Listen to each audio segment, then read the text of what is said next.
the voice wielding power of the ancient Northern. Believe, believe, the dragonborn comes. It's an end to the evil of all Skyrim's foes. Beware, beware, the dragonborn comes. For the darkness has passed and the legend yet grows. You know the dragonborn comes.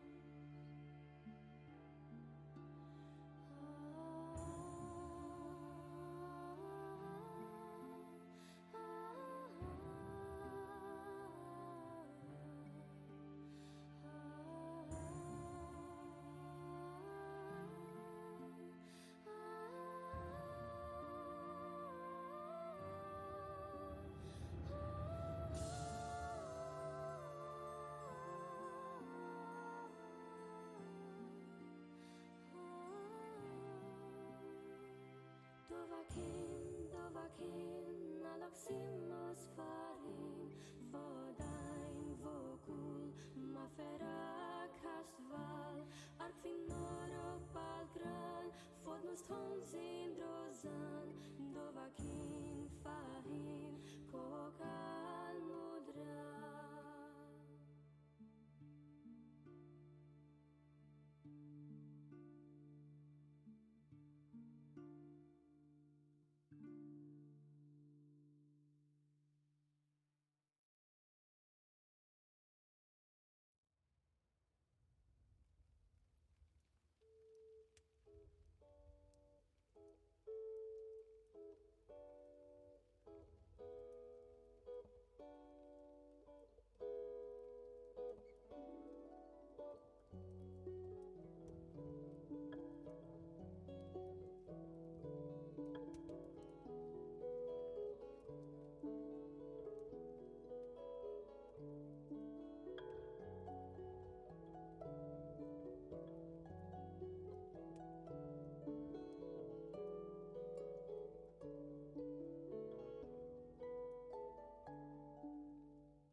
Hello.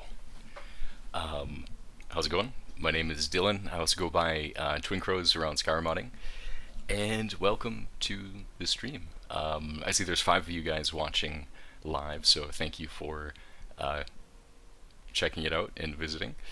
So today's stream, we're going to have 3 different parts to it. So the first part is going to be just kind of mods of the week. So I've selected a bunch of mods that were released over the last month, and I have some that I kind of want to recommend and maybe give kind of a modder's perspective on why I think they're cool. And then after the mod review, then I'm going to be doing the Beyond Skyrim work. So I'll be doing some actual modding and building a dungeon that I've been working on for a long time. It's actually been a few months that I've been working on this one. It's quite a bit slower than the usual, and that's kind of because I'm showing it off and I'm showing how to do the whole process and everything.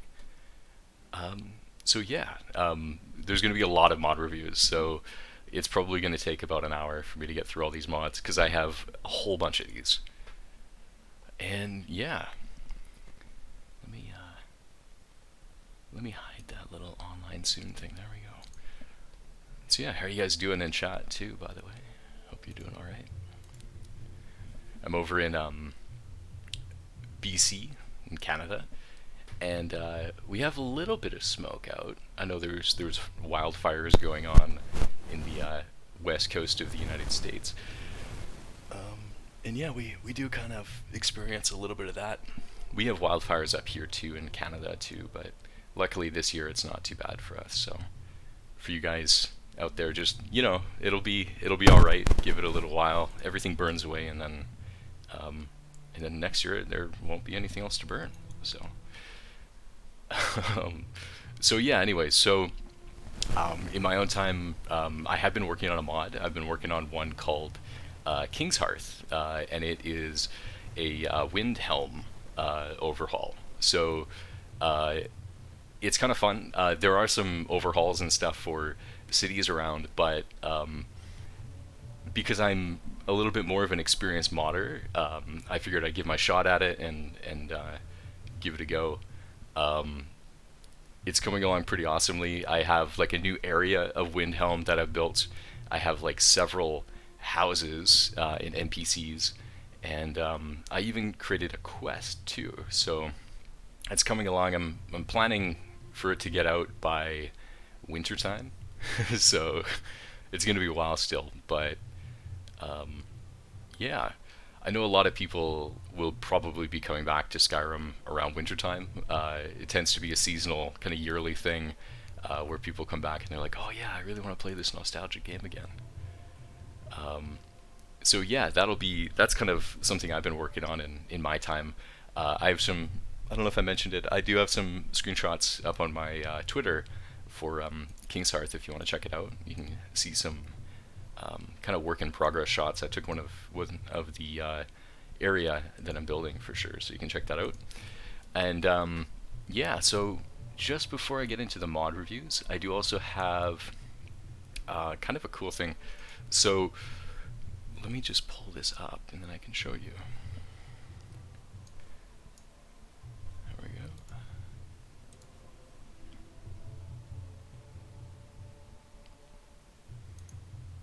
There we go. So yeah, so for when we're modding Skyrim, one of the things that I like to do a whole lot is because I do level design, looking at some of the original concept art is like a really awesome thing you can do. And there's just such fantastic art here. This is a Flickr album of Adam Adamowicz, which is Skyrim concept art, and this is awesome. I want to make sure that if you guys are thinking of creating mods or doing things like that, check this stuff out because there's some amazing material. I think we have some character design stuff up here, but then we get into level design stuff. And the concept art for this is insane because it's so different from what actually made it into the game. And I think there's so many awesome ideas here that didn't completely make it through. And that makes it just amazing source material to draw from when you're creating a mod, because you can almost see into what would the game have been like if it had had more time or more energy put into the production of it. You know, where could have they gone? And I think that's one of the awesome things about modding, is that kind of our resources are kind of unlimited in a way. Like, we can, you know, being a modder, I could choose and I could say, well, I'm going to keep modding Skyrim for the next 30 years or 40 years. And I know there's going to be other people who are also doing that. And I think it's interesting because just thinking from this like long-term perspective of maybe being, 50 or 60 years old, like I'm about 30-ish, but maybe 20 years from now, what would Skyrim look like at that point? What would there be in the game? I think it's just kind of interesting. I've been going back to some other games lately, some older games that have a lot of mods in them, like the Sims games. I've been playing the Sims 3, and it's just incredible to see the kinds of mods that exist for that game, because it has been around for a number of years. And it's the same thing with Oblivion. I was playing a modded Oblivion the other day, and you could really fill it out with all kinds of stuff. And it's had fantastic mods, and there are people who continue to mod Oblivion to this day. So I think it's really cool. So this is one kind of source I wanted to show you guys and just kind of document this, because Adam Adamowicz's Skyrim concept. So check this out if you're ever thinking of creating a level or something for Skyrim, because you can get some really awesome, inspiring ideas here.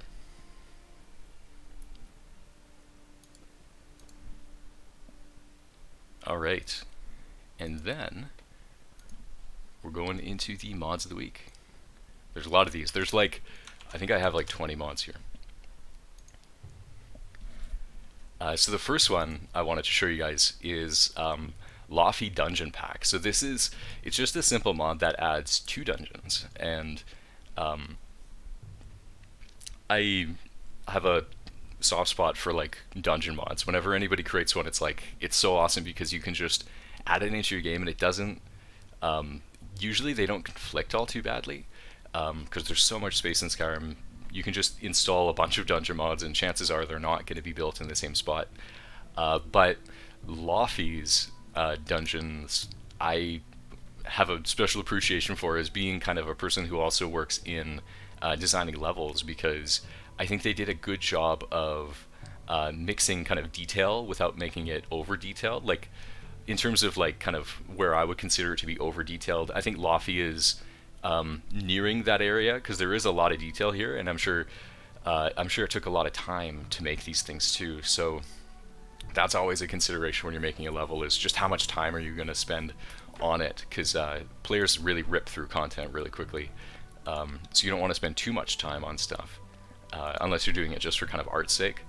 But I think Lofty did a fantastic job of creating just a beautiful space. This is definitely add these in. There's one ruin over near Windhelm there, and then the other one's over by Falkreath. So yeah, give that one a shot. It's a Lofty Dungeon Pack.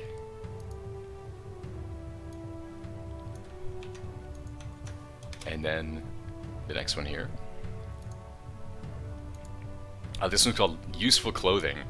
So this is kind of cool. It adds enchantments to the default, some of these default clothing. So the example they're showing is the blacksmith's apron.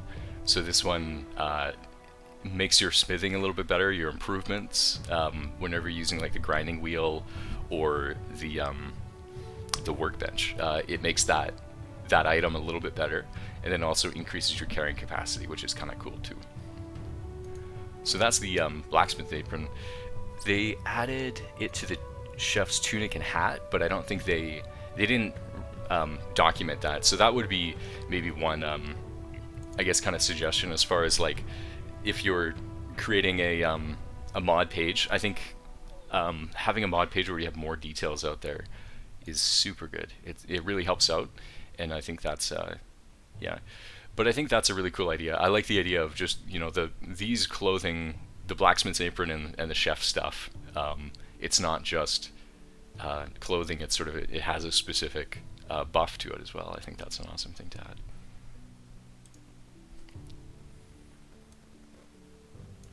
And this is by the same person. So it's by this person, the name Sophia Snuggles. And this one's called Better Animal Loot. And so what this one does is, this is kind of like a simpler version of Hunterborn. So Hunterborn is a really awesome mod. But I think one of the downsides of it is that it is a huge mod. And sometimes you just want like a smaller version of something, because Hunterborn includes like all these kind of like scrimshaw, which is like kind of working with bones. So Hunterborn kind of goes a little bit too far sometimes, in my opinion.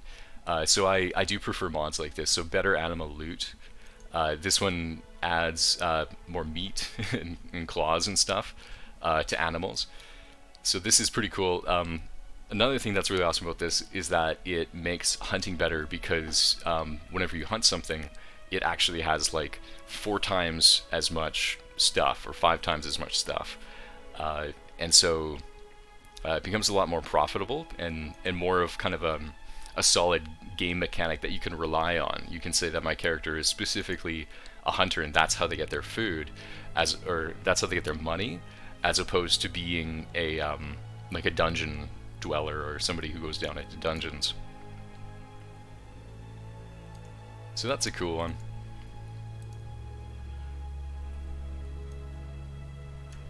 The next one is Immersive Dungeons. This one is, I believe, this one's an older one. So this is one of the older ones that I mixed in. I wanted to show this as well because this is a good dungeon pack. It's a really solid dungeon pack that has a ton of different things in it. It has like many dungeons. I think the favorite thing that I had about this is they did a great job of making dungeons not feel claustrophobic.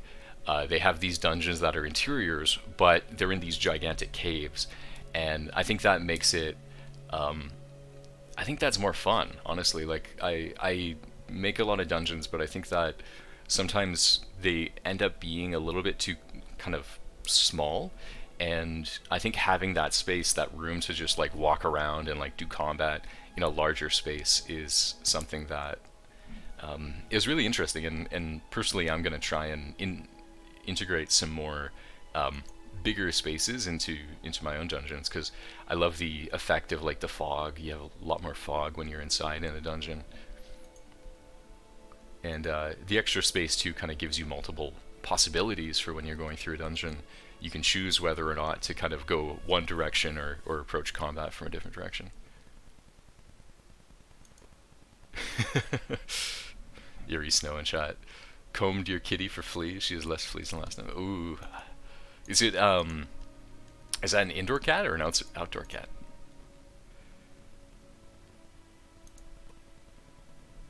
Alright, so the next one is called The Great Town of Shorestone. So this is one that was uploaded in May of this year. So it's just a few months old. Eerie Snow and chat. We have one indoor cat who brought the fleas in, but this cat is big, has thicker fur, and is a slob. Oh no, yeah. Cats are awesome though. I have a tiny little gecko. We keep her in the other room, but she's our pet.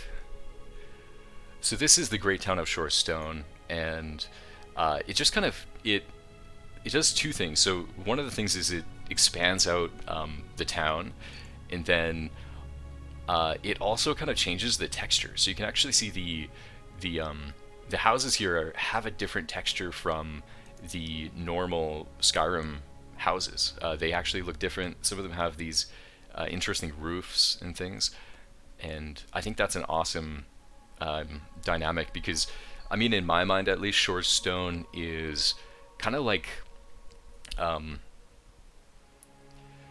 a town that is pretty rugged and like like you have peasants kind of building it, and they're just building out of whatever's at hand. And so I really like that the buildings are made out of multiple different materials and stuff. You have some things growing on it. Yeah, so this one's good. The Great Town of Shore Stone. This one's awesome. I think I'm not sure if. Let me see if I have. No, I don't. But check the author too, because I'm not sure if the author has multiple of these mods. But this one is just. I love the way that they've overdone that town, or like redone it. I think they did a great job on making it look better and play better too, because they actually added some more functions and stuff. This is a mod. I like this mod a lot, and part of it's because I'm in this Beyond Skyrim Cyrodiil modding project, and this one adds Oblivion Gates. So if you're if you want to get hyped on Beyond Skyrim Cyrodiil, Oblivion Gates and Cities is a good way to do it, because you get to see more of that kind of Oblivion stuff going on. And I actually find they integrated, it's a gigantic thing, but I was playing with it in my game the other day, and it didn't seem out of place really. It just sort of seemed like it was a thing in that world. So I like this mod a lot. This Oblivion Gates and Cities. You can see there's the one in Whiterun. There's the Windhelm one. I like the Riften Gate one. I like the fact that it's just like off in the water there. I think that's really cool. Same thing with the Markarth. I like that they're kind of just in these odd places. Those are my favorite ones for sure.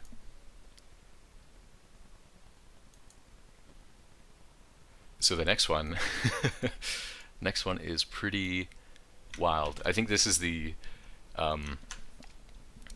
craziest one, as far as like it does something that really changes the game, and it may not fit into like every single one of your games, but this one's called Animated Wings Ultimate, and it adds wings, so configurable wings where you can actually your character can fly now. So you can play this Dragonborn that part of being a Dragonborn is that they have wings, or if you want to play a fairy, you can play a fairy, or some kind of like arcane dragon if you want.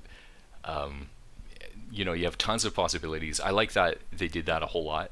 Having those multiple possibilities and ways of playing it is just one of the most fantastic things you can do with a mod. Adding variety. And yeah, I think there was a video for it too. I'm going to see if I can pull that video up for you. Sweet, there we go. Just going to mute this video.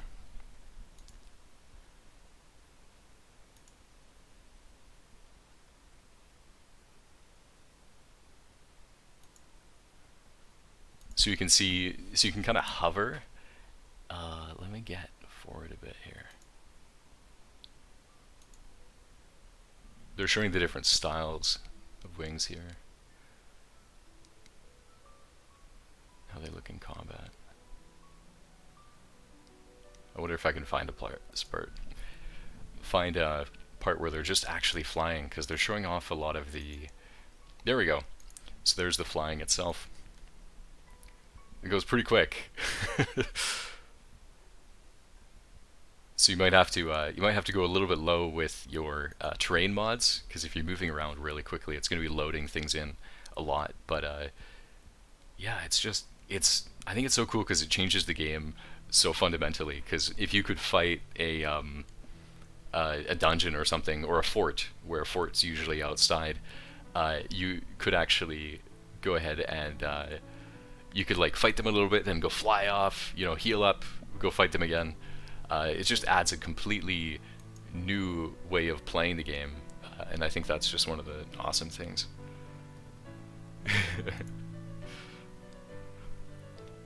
Oh, you're asking? You're looking at my bookmarks up here. It's I think it was actually relating to like this woke.net thing. This thing's relating to protest streams.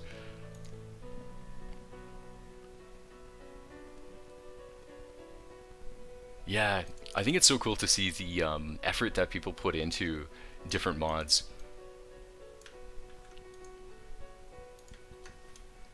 Especially ones like this, where it's like, oh my god, like, the one thing is they had like that imagination of let's create something like this, and a lot of these people, I'm not sure if this person did or not, but a lot of them do come from like Oblivion modding, or they're inspired by the way that it was done in Oblivion, and then they're like, oh yeah, okay, let's make it for Skyrim now. Let me see if this person has. They do have Skyrim mods and Skyrim Special Edition mods. But yeah, so the next one I want to show is this one. So this one is called Identity Crisis, and this is a quest and adventure one. I think the reason they called it Identity Crisis, I haven't played it yet, but it's a little bit to do with like a Shivering Isles kind of a thing.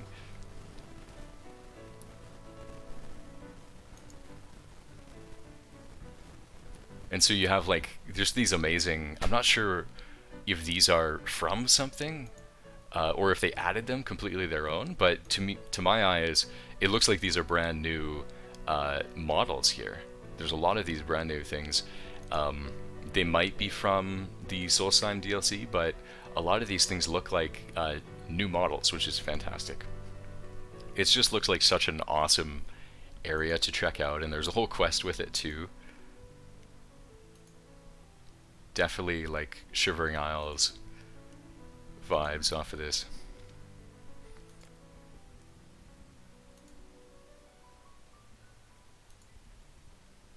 Yeah, this one's a cool one. Identity Crisis. And this one was released on the 20th of August 2020. So this one is about 20 days old.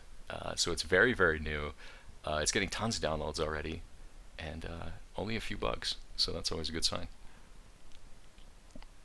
Yuri Snow in chat.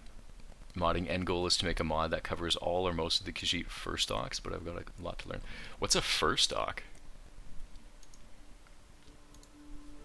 I feel like that might be the like the different subspecies of Khajiit. Yeah, the variations. Yeah, that's cool. I was playing. I was actually playing a. I had a few of my Oblivion mods, and one of them did incidentally like add a bunch of different ones. So you're saying Alfiq? Aren't Alfiq like the tiny little like tiny cats?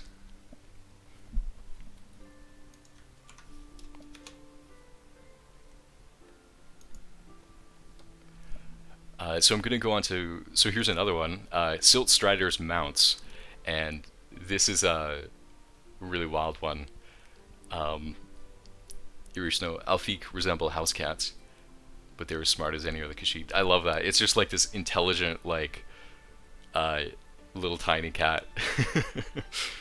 I feel like that would be a really fun experience to play in maybe a future like Elder Scrolls game where you just see a cat, right? I'm sure they've actually done this already in Elder Scrolls Online, but that experience of just like you see this cat, you go walk up to it expecting it's just like a cat, and then it just starts talking to you and it's like, hey, like, can I sell you some swords or something?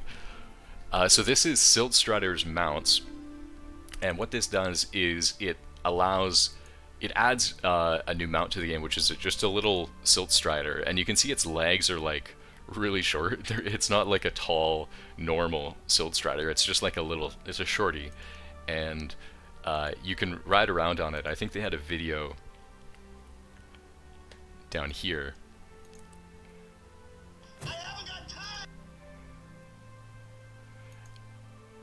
I just want to see them zooming around because I was watching this when I added it to the list, and it actually moves pretty quick.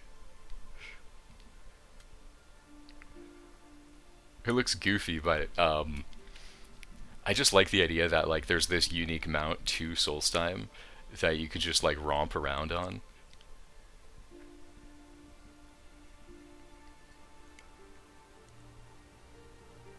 But yeah, so that's Silt Strider mounts.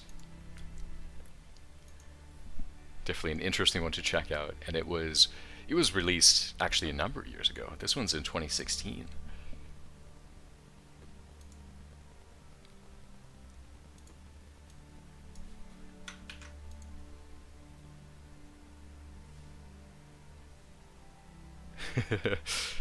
Yuri Snow. Uh, you think in ESO they have a clan mother, which is an Alfiq, which is amazing because her voice is high pitched, but she's that's funny. It sounds really anime, sort of like this like kind of chibi little cat telling you like you need to do the thing.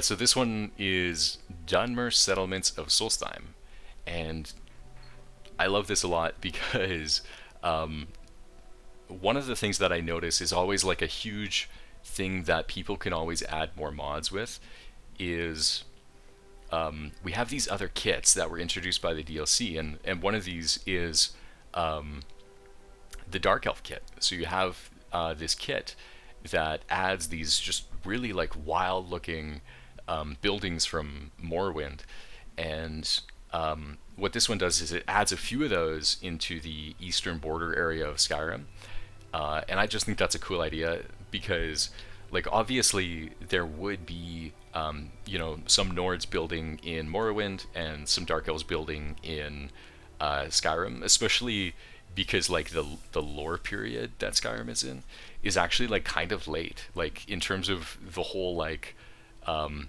history of like the Elder Scrolls universe on that continent. Skyrim is actually pretty late in the game, and so I could definitely see a lot of like different settlements. There's a lot of like that kind of like mixing of cultures that would have gone on at the same period of Skyrim, and so I think that like having more Dark Elf stuff in Skyrim totally makes sense, and I'm actually doing kind of a similar thing over in my my Windhelm mod too, is kind of bringing in more Dark Elf influence. So this one is actually just an overhaul. So it doesn't add the settlements to Skyrim specifically, but it just overhauls the ones on Solstheim. But I think it does it quite well. It looks really nice. I do want to see more mods that will actually add them to Skyrim. I know there's a few that add like one or two settlements, but yeah, that's one of the things that I think is really cool. Is I just love these buildings, but I was mistaken. It doesn't actually add them onto Skyrim. It just kind of redoes them. Oh, you got the link? I'll check that out. Yeah.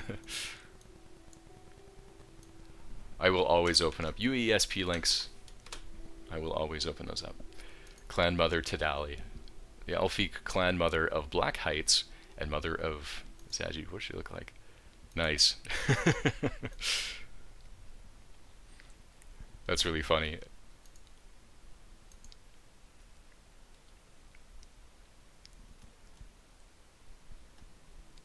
Yeah, that's really cool. I think Elder Scrolls Online, there were a lot of people who were like, they didn't like it because it was different.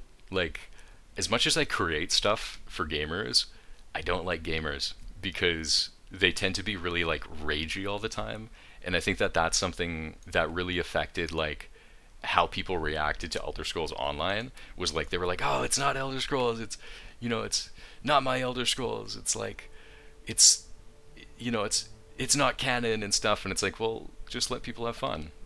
And if you don't enjoy it, don't try and ruin other people's fun. Oh, there he is. Yeah, awesome. New Zainab. That's the one. I'm gonna look that up because I think that was what this one reminded me of, because I remember seeing this New Zainab one a long time ago. So this is another good one, recommended through chat by Sky is Bite-Sized. So thank you, by the way. This is cool. I love this one because they added in actually not just using the DLC models, but they added new models, which are these Ashlander tents. So these kind of nomadic dark elves, and I think it's just so cool. I'd love to see like somebody do another 2 or 3 of these and just add a few more. Yeah, New Zainab. It's kind of in the tundra, which is interesting. That makes sense. But yeah, New Zainab is awesome.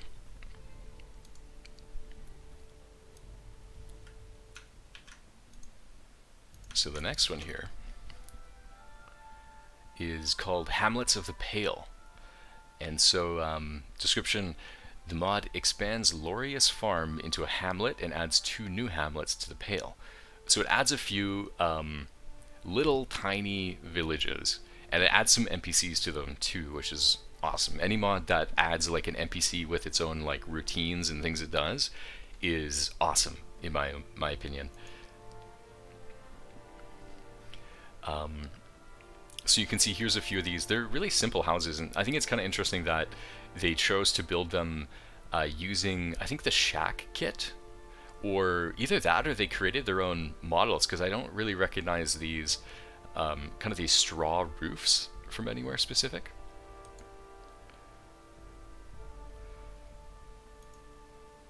And here's another one. Like, this looks awesome. I like this little area where it's kind of fenced off here. You have some things growing and stuff. You got some bunch of people just hanging out. I think that's cool. It makes sense to me that like these settlements are really kind of, everything's really close together. To me, you know, that seems accurate. Just a little area with some fences. Here's another one. But yeah, that one's cool. This one's called Hamlets of the Pale. It adds just a few little tiny villages and a bunch more people. So it's a lot of fun.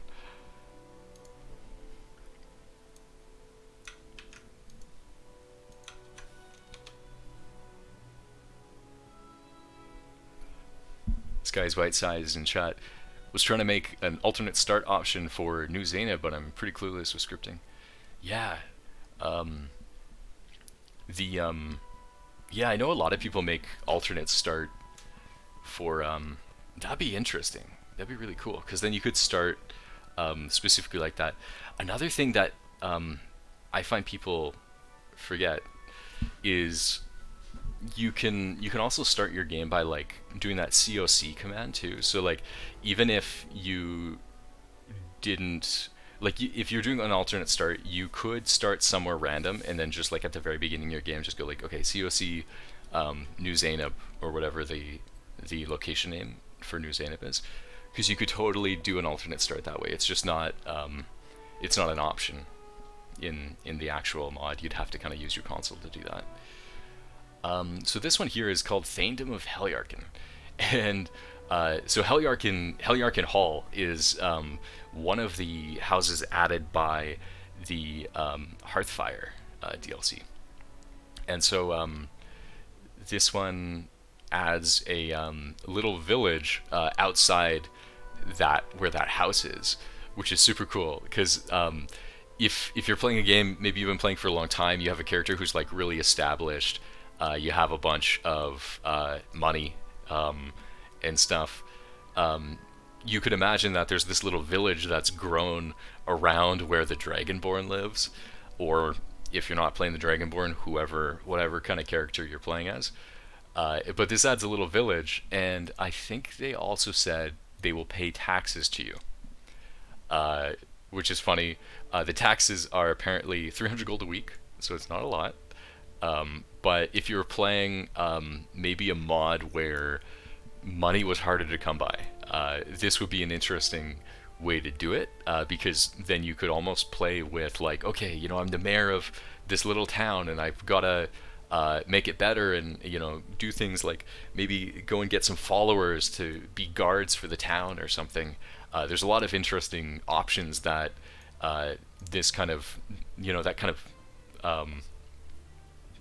of play could be a whole lot of fun with.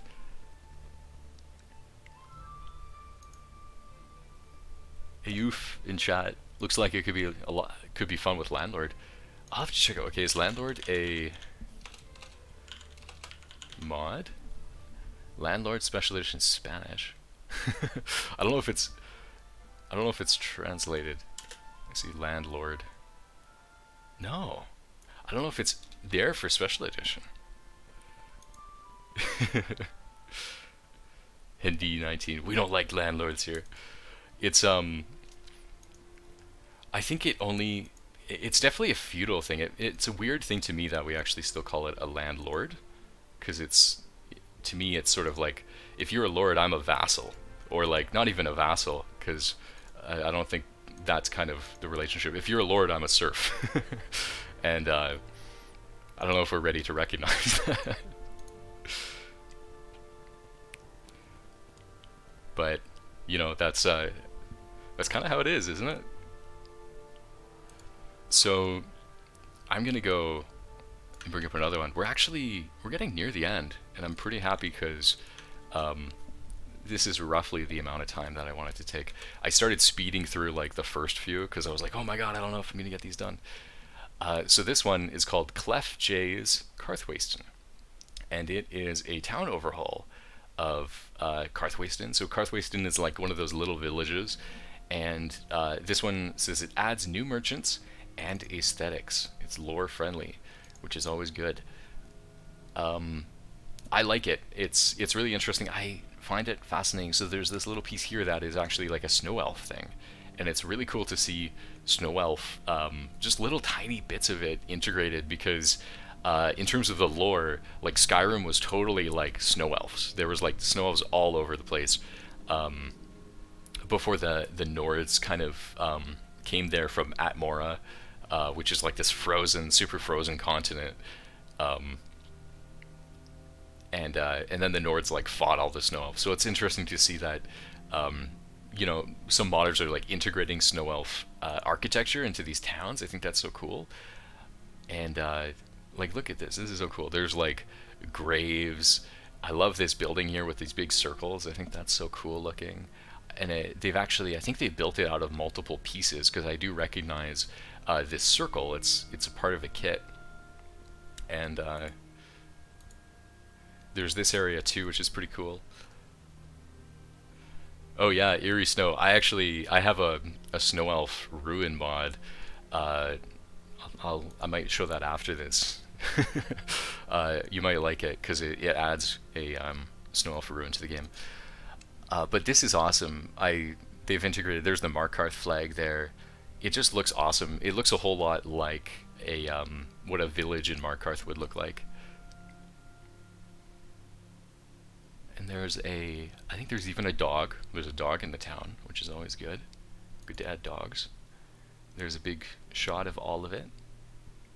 It looks awesome. I love how they've added kind of like these stone structures. I think that's really cool. There's the interior of something. It looks like maybe a new player house or something. But yeah, this one looks awesome. I like this one a lot. Cliff J's Carthwasten. Okay, so I'm gonna go and show you Ruined. This is my mod. It's called Ruined Temple of Finaster, and this is one of the mods that I made. When did I make it? 3 years ago. And there's a lot of interior shots because I made the exterior first, and then I think I left it for a number of months, and then I came back and I did a second version. I did an interior of an actual dungeon. But I'm stoked. I made it look really nice. This is kind of the exterior of it. It's over near, here's the area it's in. So it's kind of northeast of Markarth, and then there's Solitude, so it's kind of between the two. It's in a really desolate area. And then here's some of the exterior. There's some kind of, you can play around. There's some Falmer there too, which is pretty sweet. Yeah, I think you'd really enjoy this if you're looking to add like more snow elf stuff. I spent a lot of time creating this, and I think it turned out really well. There's some awesome vistas, so you can look out over the snowy area. Some Falmer. And then I'll show you some of the interiors too, because the interiors are awesome. Oh yeah, and I found this image too. I just thought it was kind of like cool. Here's some interior shots, because it has this dungeon inside where there's like snow elf ghosts that you fight, which is pretty cool. And there's also some other kind of lore notes. Yeah, it's kind of fun. Definitely went creatively out there. The Falmer got a bad deal. They did. It's insane what happened to them. And when I was looking in the lore for like what would happen to these snow elves, because I think that like the snow elves are like organized into chapels. So like there's different chapels for the snow elves, and you find one chapel which is over in like this Forgotten Vale kind of area. But the lore kind of goes like, oh, there would have been these chapels all over. And so my idea for this one was, what would be the reason why one of these chapels just stopped existing? And and you can play them on to find out, because there's some story about where that where that chapel went, where the snow elves went. It's different. It's not like they all went to the same place. There was obviously going to be some that go out one way, some that go out another way. So I think it's kind of cool to sort of, the fun thing about modding is that it's kind of like a little bit of fan fiction, where we're just like, yeah, what about this, right? This could exist in the same world. And I think that the Elder Scrolls universe invites a lot of fan fiction, because even between like Morrowind and Oblivion and Skyrim, there's already kind of lore inconsistencies. And so the whole thing about it is that there is no single canon. There is no specific definitive lore about Elder Scrolls games. It's basically just people telling stories from a first person, kind of like, oh, I heard about this, or I saw this, within this world that is known to kind of constantly change.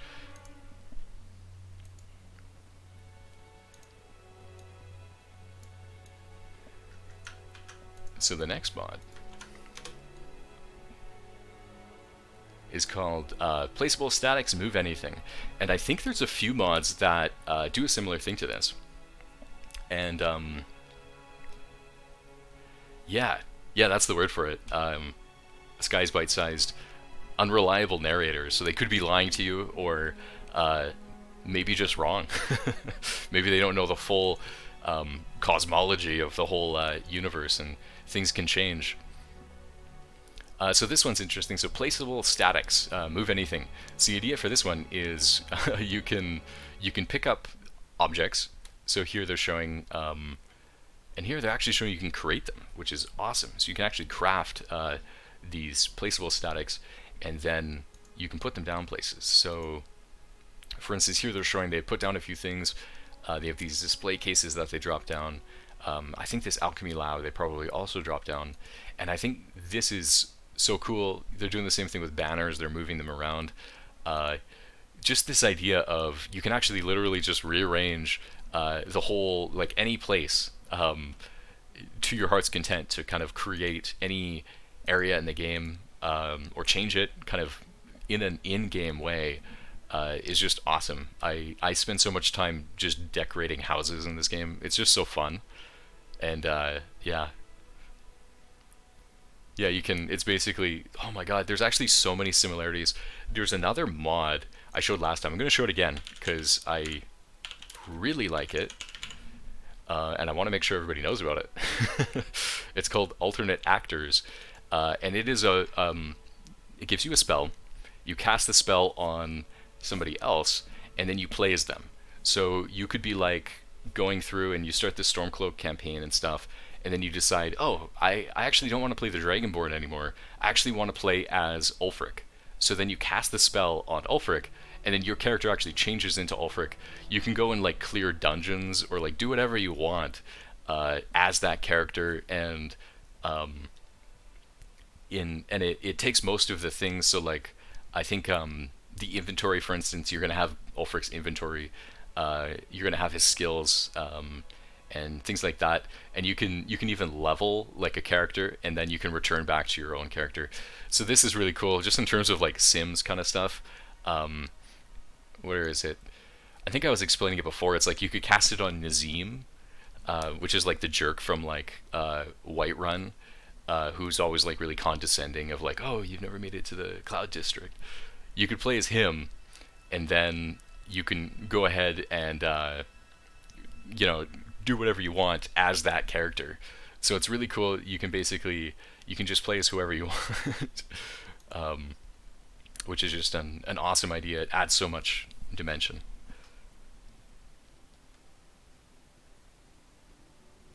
Yeah, I'm just trying to catch up on the chat here too. So Forsworn slash or Eerie Snow saying Forsworn Reachman lore is so barren because there's so little info on them, and the info you get is from people who hate them, so you can't really rely on it. Yeah, it's interesting because like I think the game makes it out so that it's like obviously there's some reason why uh, these Bretons, because they're all Bretons, are kind of rebelling, and it's also kind of like it's essentially when we get to them in the game, they've pretty much already lost. Like they have no territory. The last territory that they actually had, the Forsworn, was Markarth. They actually used to hold Markarth, but then I think Markarth got taken over by the Imperials, and then it got taken over by the Stormcloaks right after. And so it's yeah, we basically come in after there was already this kind of like smaller civil war. Ayuf is saying plays Alduin and wreak havoc across Skyrim. I wonder if you can cast it on Alduin. That would be awesome. Maybe like if you I know you get the spells at the very beginning, and then like in the character, as soon as you get your bounds cut off, just go and cast it on Alduin and see how broken your game gets. ESO touches on Reachman lore a bit more. Nice.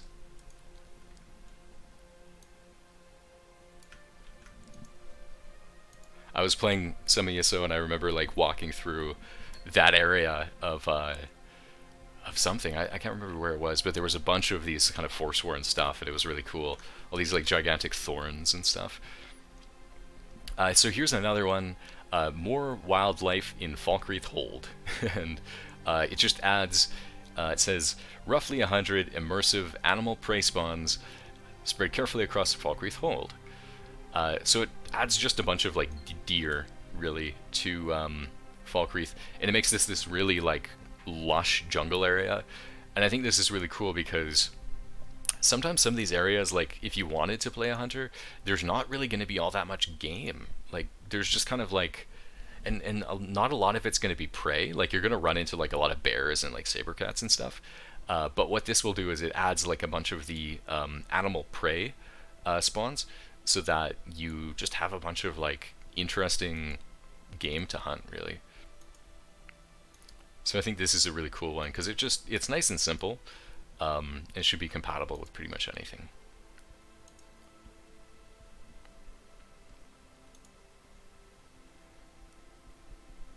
Okay, so then I have one more thing. So I actually included a modder. So I kind of wanted to do a modder spotlight just on like a specific person where I'm like, this person has a bunch of cool mods.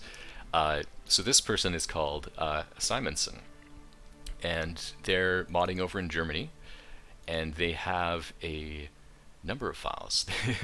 The ones that I wanted to focus on were these capital of mods. I think these are really cool. Let's open up this Winterhold one, for instance.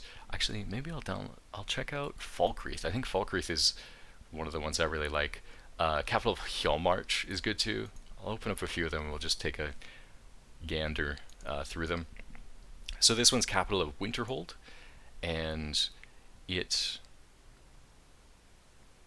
does a few of these things. So Winterhold is that one that's way out there. It has the College of Winterhold, and I think what they did is they added these are actually Windhelm style walls. So from kind of where like Jarl Ulfric is, they copied and moved these walls over there.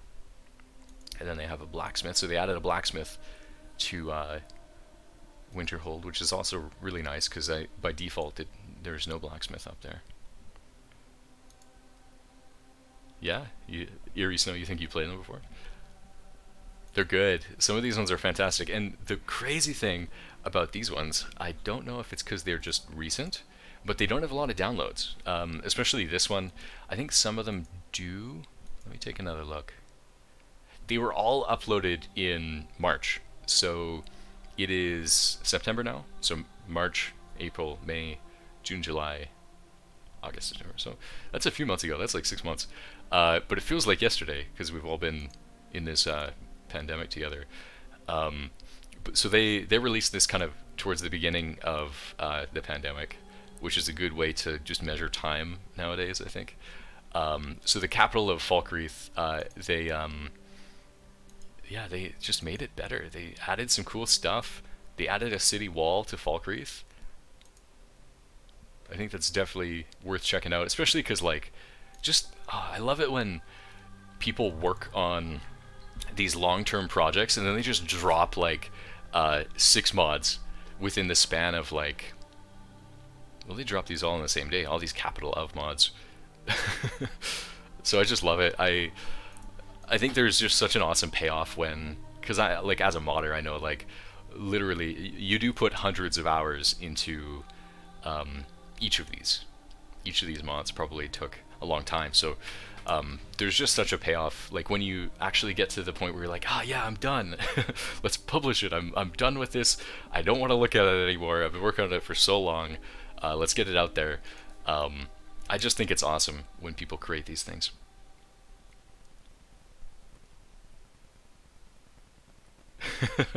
Eerie Snow. My current computer hated it. That might have been the JK.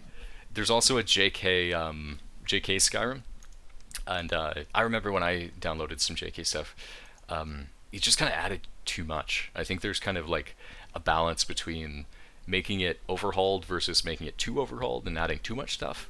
And I've had good experiences with these ones so far. I have them running in one of my current games.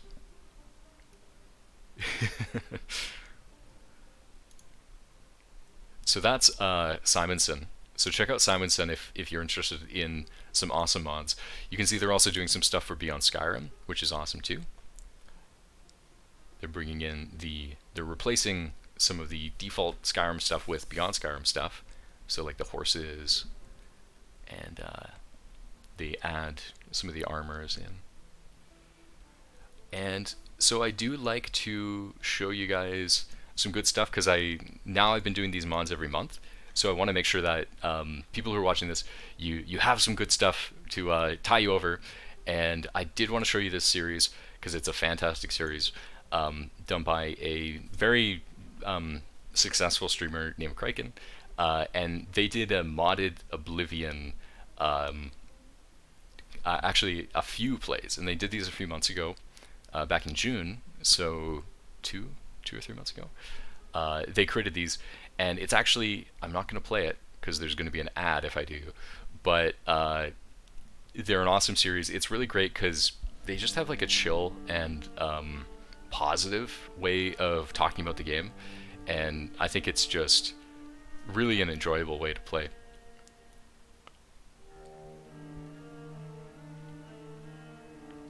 So yeah, anyways, that's a good series. Check that one out. I definitely recommend that. I'll when I'm doing my modding too, I actually tend to like listen to streams and things like that. And I just love the fact when it's like a 4.5 hour thing, it's like, all right, sweet, I'm just gonna turn this on and get into like this focus zone. So, that is the first part of the stream. So that is the kind of mods of the week. I guess mods of the month. Because this is a monthly stream now. So yeah, I hope you guys saw some stuff that you might find exciting. There's some good stuff out there. Always more stuff being created. And next stream I'm gonna collect more mods and show you some of the other cool stuff.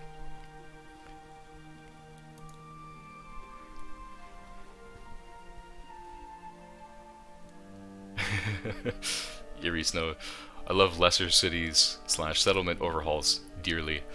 They are awesome. I think they change the they change and improve like the heart and soul of the game. I think cities are the heart and soul of the game. Yeah, so I should explain what I'm doing here. So now that we're on the second part of the stream, this is going to be about working on the Beyond Skyrim project. So it's a project that I got into, I think 2 years ago, and it's the specific dungeon I'm working on. It's called Vanua. It's a dungeon that is under the kind of like the Imperial Lake, the lake around the Imperial City, and this is part of Beyond Skyrim Cyrodiil. So we're remaking the world from Oblivion in the Skyrim engine, which is awesome because Skyrim has a an engine where you can do a lot more stuff, and there's also tons of mods. So the cool thing about the Beyond Skyrim stuff is that it is going to be compatible with a lot of mods. Like, it's going to be compatible with combat mods. The whole thing about Beyond Skyrim is that it just adds another area. So like, you can have your normal Skyrim gameplay, and then you just go like, hey, I'm going to go over to Cyrodiil. I'm going to go over to the world from Oblivion and experience another, essentially a whole entire game is the scope of this mod. So it's a community project.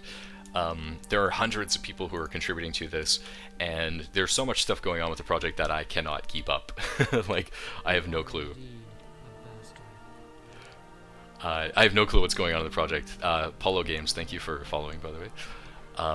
Because there's so much stuff going on. It's incredible, and yeah, I just want you guys to know that there's always just more content being built for Skyrim. So it's a fantastic shared thing that tons of people have been in for a long time, and it continues to grow. So I am looking at the second cell. So I've been doing a series. This is, I think, the 9th or 10th episode. In each of them, just so you know how long I've been doing this. So 9th or 10th episode, and each of those episodes are about 3 hours long. So I think I've been streaming about 30 hours of just building this dungeon. And it takes a long time. That's one thing I really want to emphasize for level design specifically, is that it can take a long time, and there's a reason sometimes why dungeons are the way they are, because it just takes us so long to build them. But it is a fun thing to do. I enjoy it. I consider it art, because it's something that I'm making and other people are going to enjoy and experience. So I don't mind spending my time on it. It's a good hobby for myself. And yeah, so looking at where we are, so I built the base line for a lot of stuff, and I have started decorating, and there's a number of rooms here I would consider complete, because I try not to go like over when I'm decorating stuff, because you can really go off the deep end and keep decorating stuff for 20 hours in a single dungeon. So I'm trying to speed up some of that stuff and just kind of get this out there. So hopefully I'll only have one more episode after this before Vanua is complete. ProNoob, is Cyrodiil being developed in LE? It used to be, and I currently, I personally develop it using my LE, because I have my SE set up for my own modding, because I also do modding outside of the Beyond Skyrim project. But most of the team has brought their kits over to Special Edition, and basically what I'm going to do is, after I finish this, when I'm just before I submit it to be actually added to the project, I'm going to convert it over to Special Edition. But yeah, I do work in the Legendary Edition version of it. There is some more stuff in the Special Edition one, but yeah. I don't know if you're the right person to ask, but what techniques do you guys use to import entire provinces / height maps? Unfortunately, I don't know, because I mostly do interior and level design for the project. You could ask if you go to the Arcane University Discord. That would be the best place, because you'll absolutely get an answer there. And for anybody who doesn't know what that is, the Imperial University is a Discord channel created by the Beyond Skyrim project to help connect kind of teachers to learners within the Skyrim creation kit. So check it out. Yeah, definitely check that out. Let me see if I can find you what that looks like, because one of my goals for this is really to link you guys into Skyrim modding and kind of help build the community out. So over here, Arcane University main page. So if you search up Beyond Skyrim Arcane University, you might find this page here, and this button here, Arcane University Discord server. That should, I'm going to click it and make sure that works. Yeah, so this will send you this, and then you just click on accept invite, and then you'll be brought over to Discord, and then you can check that out. Arcane University is awesome. If you're ever at all interested in joining more of a community for kind of building these things, absolutely highly recommend Arcane University. It's fantastic. People will keep you motivated too, right? Because if you show screenshots of what you're working on, people will be like, oh, that's awesome, or like, oh yeah, that's cool. So it's a great place, just a wonderful place.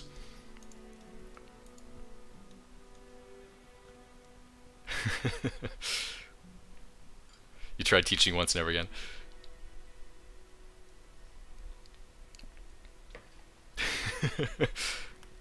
Data Sabri will make you productive. That is a promise and a threat.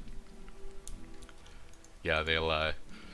That's one thing that I consider is very, very nice about the Beyond Skyrim project, is that I don't feel pressured, and I don't feel like I have to push things out. Of course, it's always kind of depending on what you're doing. Like if you choose to do something really integral to like the future of the project, you can expect to have a little bit more pressure behind you because they want to make sure you're doing it a certain way. But for me, what I do is I just pick like some obscure dungeon somewhere, and I focus my time on building that, and nobody bothers me. So, you know, it's to each their own. Whatever you enjoy doing, there's a way to get there.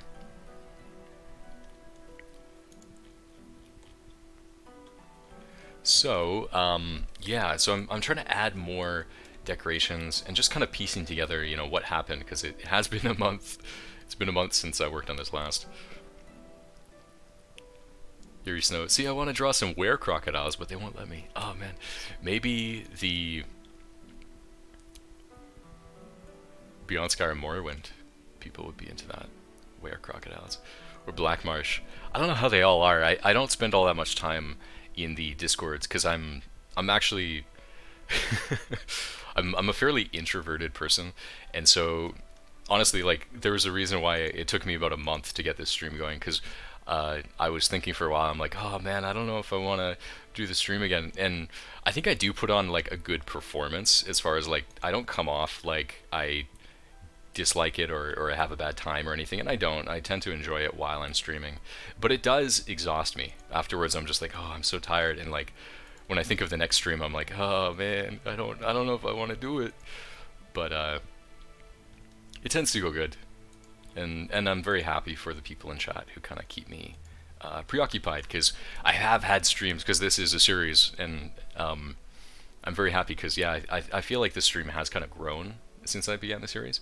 But there have been episodes where it's just like chat is dead, there's nobody talking, and I'm just kind of slowly, you know, modding and just waiting for the 3 hours to finish.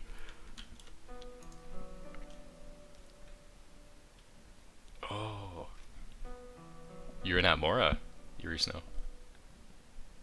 Do you make the dungeons similar layout to how they were in Oblivion, or do you put your own spin on them? Both, yeah. Actually, in the previous episodes, pretty much like the last like 9 episodes, I have had the creation, or I have actually had Oblivion open at the same time as the creation kit, and what I would do is I would actually alt tab to Oblivion, check out what the dungeon looks like, and kind of walk around it, and then I would alt tab back to build it out. So yeah, I absolutely do. I pretty much, for me personally, I try and almost exactly copy as much as I can. For this one, our kit is a little bit different because we're actually using the Skyrim Imperial Ruin kit, which it kind of looks, you know, like this. So it's kind of these, a lot of pillars and stuff, very kind of worn down, very old. So it is a little bit different from the Oblivion kit, but yeah, I tried to copy the layout as best as I could, and then of course putting my own spin on it. And the way I do that is Beyond Skyrim Cyrodiil takes place about 150, 120 years after Oblivion, and so like there's been a lot of changes. Pretty much any dungeon we do, I try and age it by maybe 100 years and go, okay, well, what would it look like 100 years later? And for this one in particular, it gets quite ruined. But it's pretty fun. I've seen other dungeons where, like Beyond Skyrim project, people have a lot of freedom. Even though like we try and kind of have some standards, and there's certain things like the cities which are treated with a lot more care than some of the dungeons. For instance, dungeons, it's mostly like just do whatever, just make a good dungeon. And if it's kind of, if there are nods to like the original dungeon, then that's seen as being something very, very cool.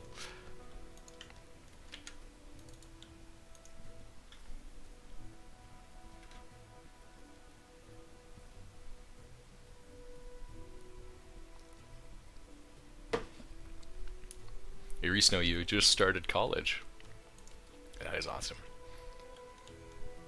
I really enjoyed my time at university.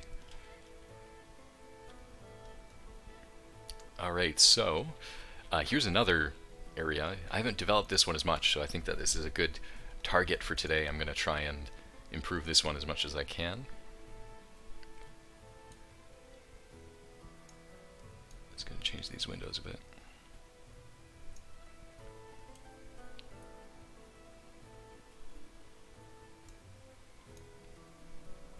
You're also turning 19 in 10 days.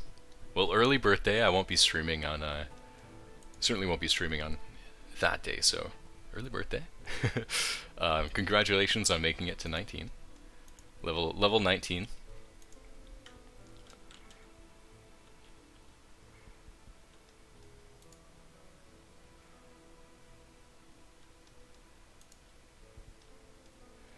Okay, so looking at this area, we got some rooms here.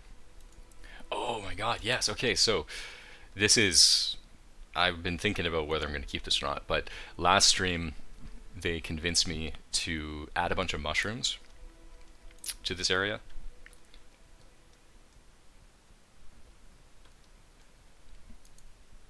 Snow, I only use my art skills to get to level 19. I didn't invest into adulting.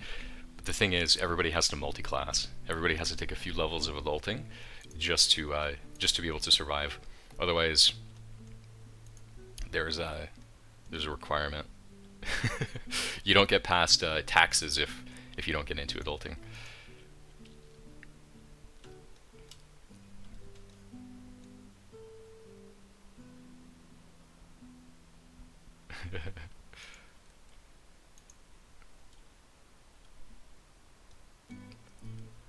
Oh, somebody asking if I can speak as text.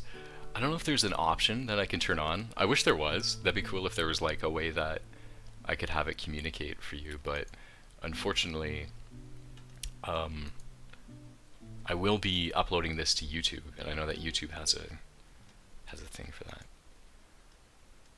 But yeah. Eerie Snow, man, I need to get to the final boss, which, as everybody knows, is fighting your dad. Yeah. It could be helpful to be on your dad's good side, because sometimes he can help you get a job.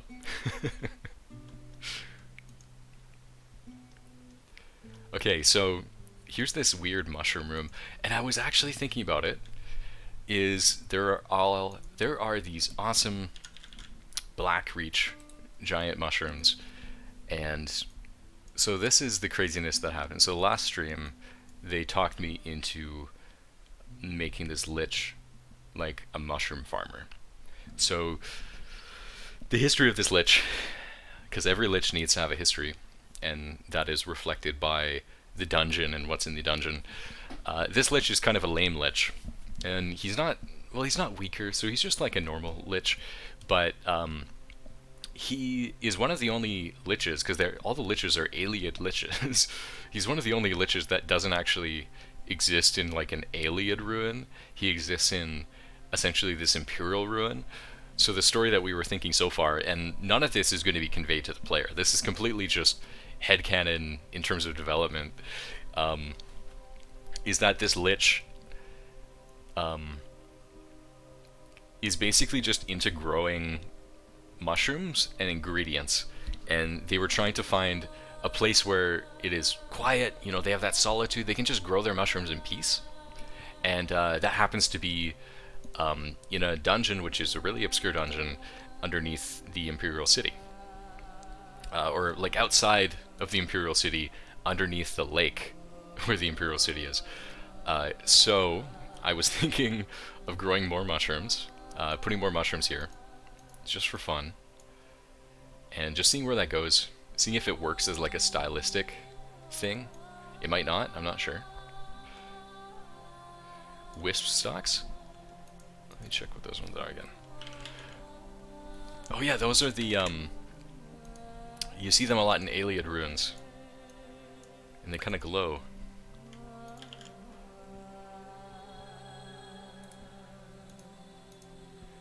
Yeah, these are good mushrooms. So, so I started building the mushroom area out, and I am planning to like expand it, so it's going to be not just this single room, but it's going to go to a lot of different areas. I'm actually, oh my god, it gets warm in my room. I'm going to open my window.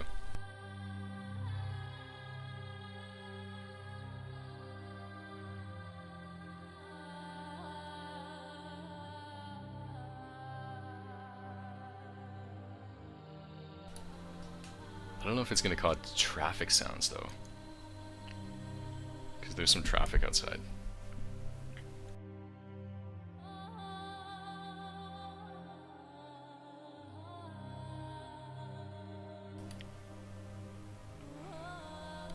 There might be some light traffic sounds. I don't know, can you guys hear that? Can you guys hear the traffic?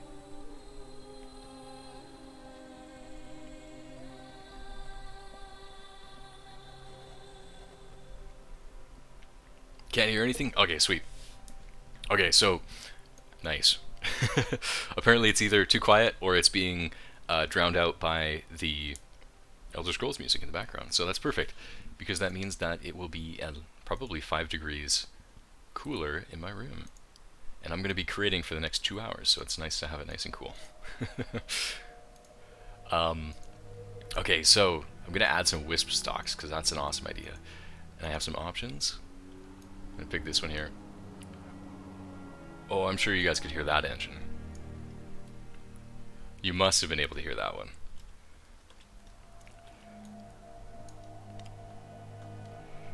Mantrid, what are the differences between landscape modding Beyond Skyrim and Sky Oblivion? Please, in one word. Oh.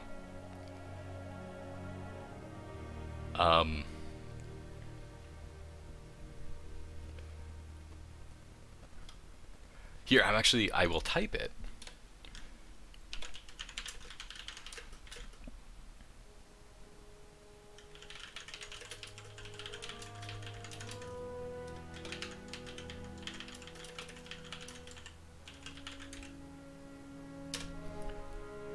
Oh, I gotta type it in one other place, one sec.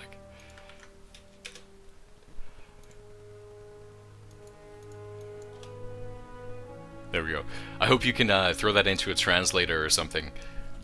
And thank you for being here wherever you are in the world. I always appreciate it, and I know Skyrim is actually a very surprisingly global thing. There's a lot of people in all over the world who are playing it.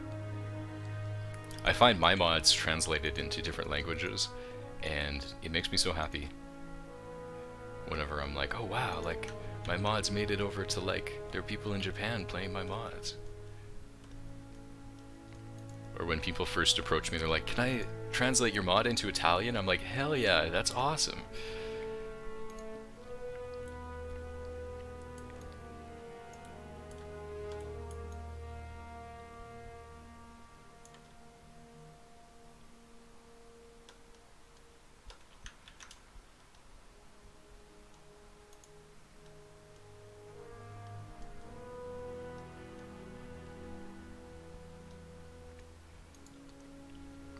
But yeah, that is the main difference between Beyond Skyrim and Sky Oblivion, is that Beyond Skyrim you can actually just play it the same as you would play Skyrim. So like it's in the same world, and you just travel to the area added by Beyond Skyrim Oblivion. Whereas with Skyblivion, what they're doing is they're trying to recreate Oblivion in the Skyrim engine, which, in my opinion, is a whole lot more boring. Even though they have very nice screenshots, they're recreating a game that already exists. And if I wanted to play Oblivion, I would just play it on Oblivion. I wouldn't play Beyond Sky. I wouldn't play Skyblivion. I would certainly play the hell out of Beyond Skyrim because it adds to Skyrim. But in my opinion, Skyblivion, I keep mixing them up. Skyblivion doesn't add as much to the game.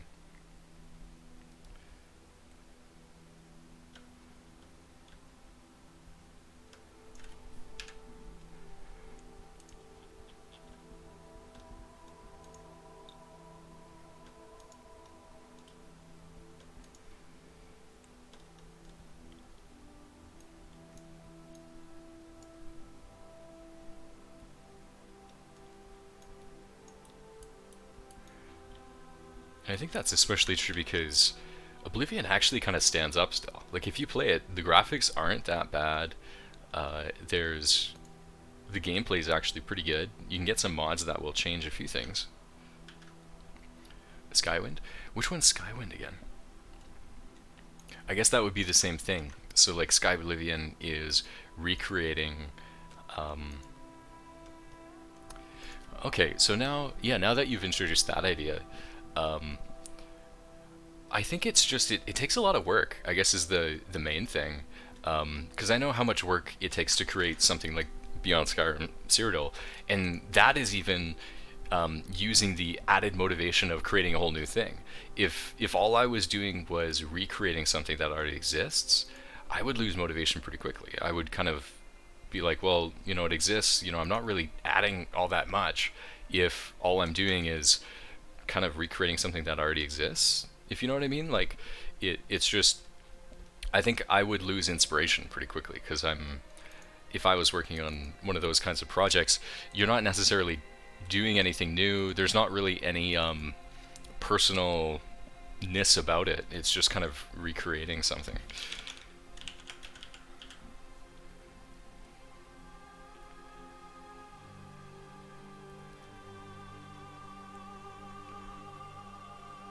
Oh, Metric, you're asking why don't they combine to use the same models and the same landscape heights and world cells? I don't know. I think it's just that they're separate teams. It's kind of, I guess the same question would be like, why would people create kind of, yeah, I mean, I think it's just sort of a choice, and I think there's also that sense of ownership when you create something that is your own. But yeah, I've kind of looked at that before too, where it's like, well, how come Skyblivion has this version of the armor, and sort of Beyond Skyrim Cyrodiil has this version of the armor?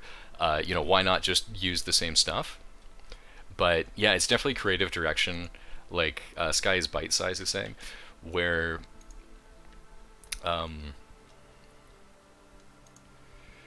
there's that difference in kind of the design. Skyblivion is going for very high resolution, but also very authentic to what Oblivion was. Whereas, actually, and another difference too is that between Skyblivion and Beyond Skyrim Cyrodiil, there's actually that 120-year lore difference too, because they both actually take place in separate times.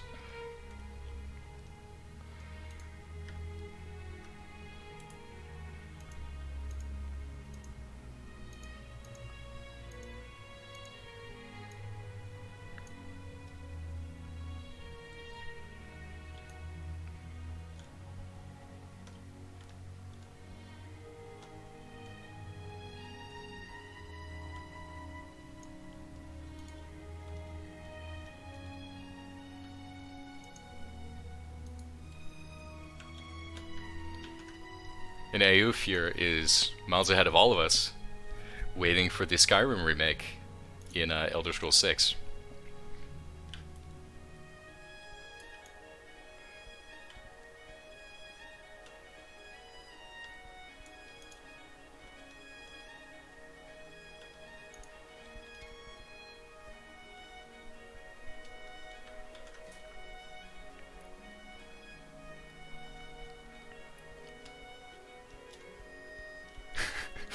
I'm trying to think of like I'm trying to imagine what that would be like.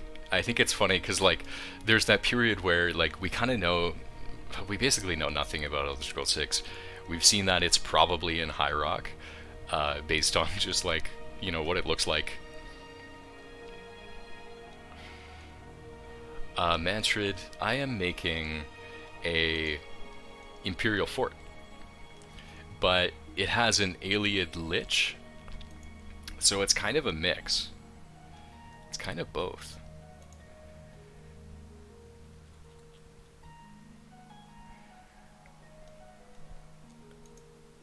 Okay. I'm just kind of adding these things. They kind of really accent the area. Oh, they're gigantic.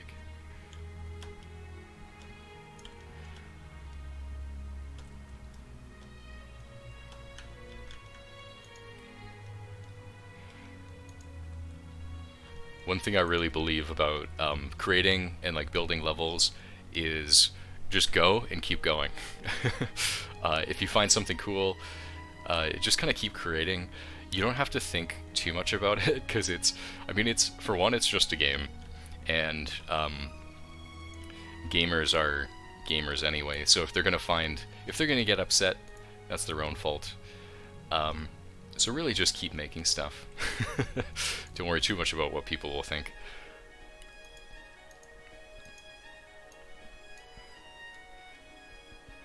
But yeah.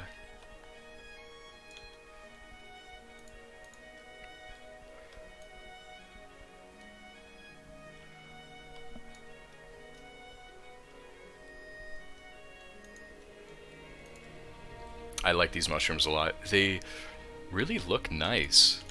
And I like how they kind of pop. Like you can really see them on the screen. Keep adding them around.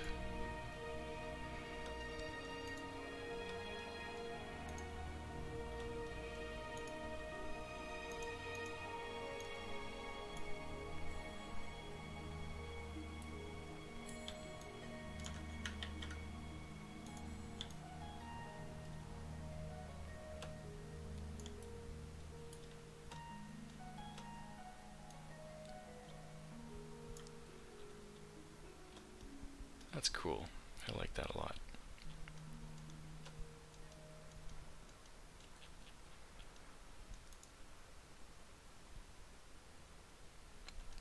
So I was thinking about something during the last month, and I was thinking of adding or moving the Lich, because right now, I'm not sure if I'll do this or not, but the Lich currently is kind of at like the very end of the level, and I was almost thinking, I'm not sure if I'm going to do it or not, but I was thinking of, okay, so I have him pop up.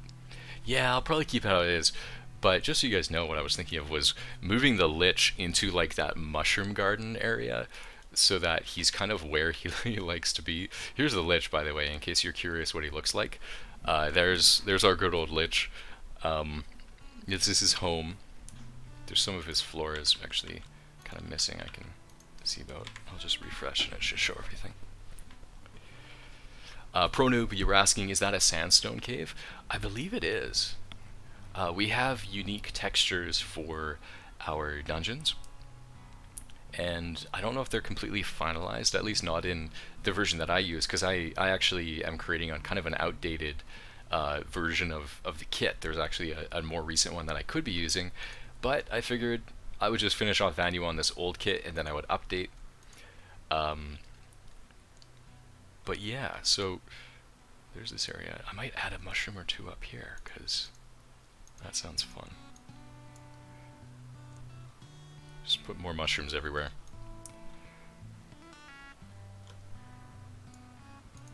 This dungeon is undergoing mushroomification. Tons of mushrooms being added. Just for fun. That's the theme. It's the Mushroom Kingdom.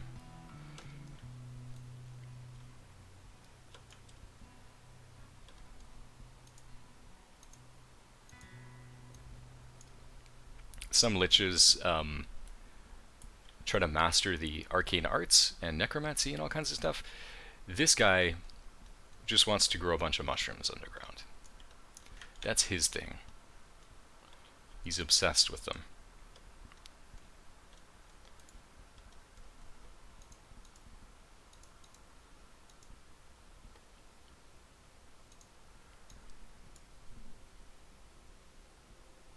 Yeah.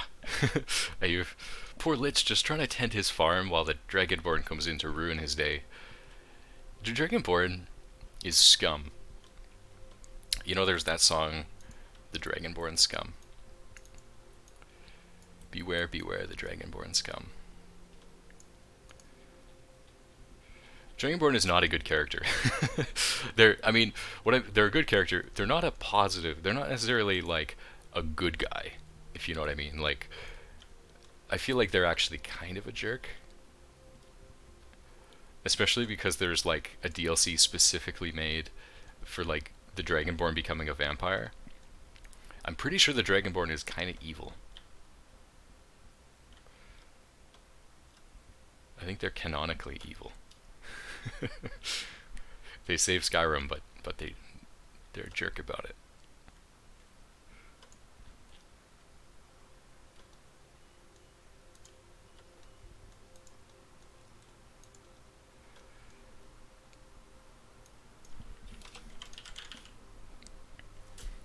Sky's bite size. We'll say playing around with Beyond Skyrim Burma, I was impressed with the quality of the landscape dungeon textures, despite mostly only being 1K resolution. Yeah, I've never been too specific about like having high resolution textures. Like whenever I play, part of it's because I do a lot of modding, and so I try and create stuff, and I don't have necessarily like very advanced texture mods on my system, because then it would be kind of unrepresentative of what it's going to look like on another person's computer. But yeah, I think 1K textures are fine. The only problem with them is if you are getting really up close to something, right? Like if you're right beside something, it can look a little weird. But I think some things are crazy. Like when people do like 4K textures on their rocks, it's like, oh my god, like that must take so much memory just for your computer to run. Like I certainly wouldn't. I install grass textures and stuff, but I don't go overboard with like textures. I'm not too much of a texture modder.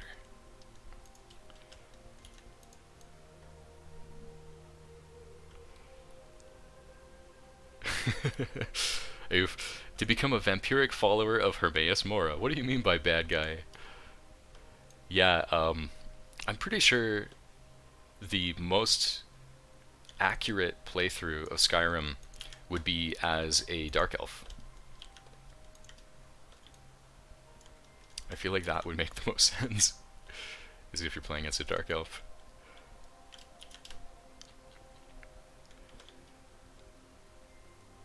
Because dark elves always have this kind of like wishy-washy view on like morality and like, you know, what are the good gods, what are the bad gods.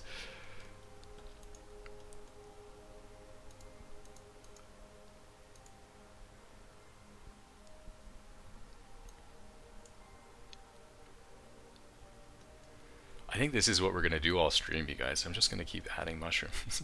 There's gonna be a bunch of mushrooms everywhere. I'm enjoying it. I hope you're enjoying it too.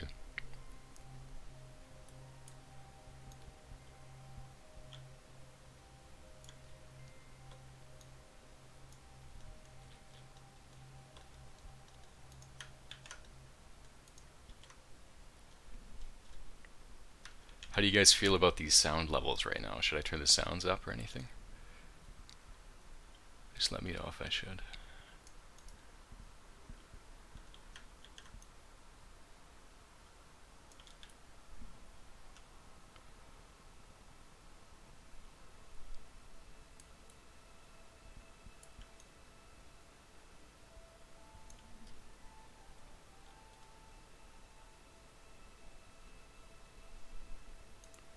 Yeah, Whenever I do get textures, I try and go for 2K. I find 4K is overkill.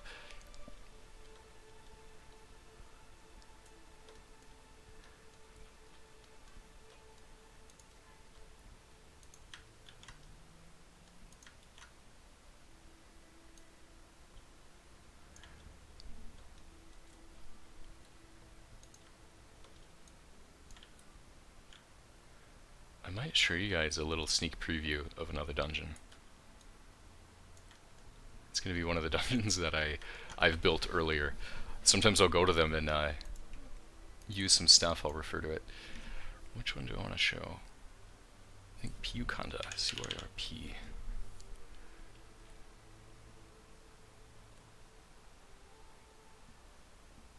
Pyukanda.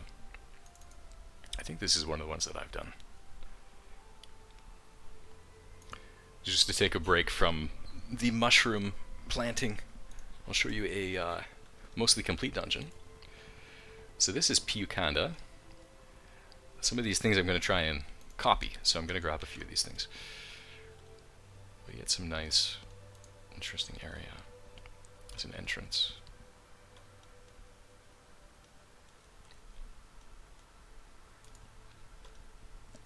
Here's another kind of motif I'm trying to copy, is these vines. I love these vines so much. Vines and then these like bones and stuff in front. I think these are specifically alien skulls too, which is pretty cool.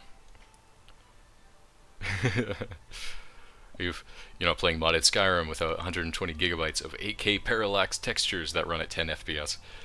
Yeah, it's funny the way that modding is, because I think a huge part of people's enjoyment of modding is just the idea that like you're creating this really cool game, and you might not necessarily put that many hours into the mod load order you've made, but what you've enjoyed, because this is literally like people, what they really enjoy is just the thought of building this awesome load order, and kind of even like troubleshooting a little bit is kind of fun to figure out, okay, what's that thing that's preventing me from loading. It's like it is kind of like a game in itself, to kind of figure out that puzzle of like, how do I get it to launch.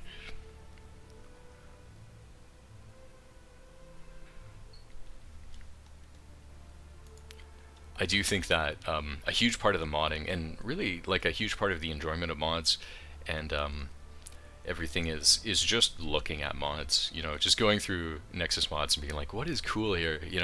It always feels like there's something, it's going to be the next thing, it's hidden somewhere, and if I scroll to the next page, I'm going to find this really cool mod that I like. But yeah, this is just another dungeon that I was working on. Pyukanda. It's an alien one. I like this room a lot, actually. This room's quite cool. It's very cool. There's some skeletons that spawn, and you can fight the skeletons too.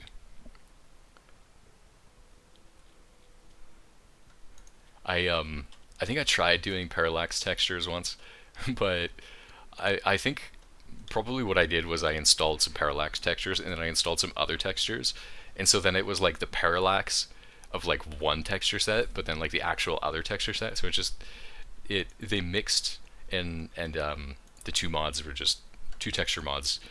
They didn't crash my game, but they looked really weird. I think that's always a problem with Skyrim modding, is kind of treating it like a grab bag where you just grab everything you want without testing it. You gotta, download a few, try and make sure it launches, make sure it works. Because the worst crashes, the worst bugs are the ones that don't actually crash your game. They just like, the two things just collide and they just don't work.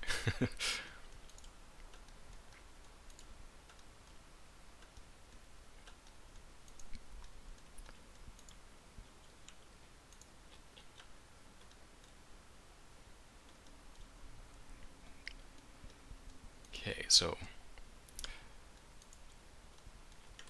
just kind of looking back at here. Right, so I'm gonna make it more rubbly. I'm gonna put more rubble around. And take this rubble.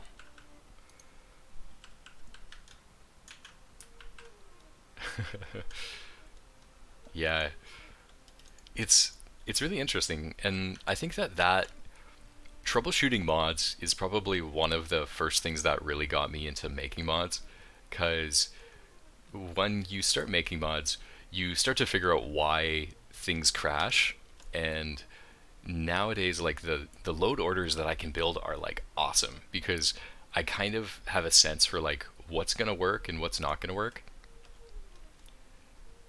And I think that's something that definitely comes from creating mods, spending more time kind of updating them and stuff.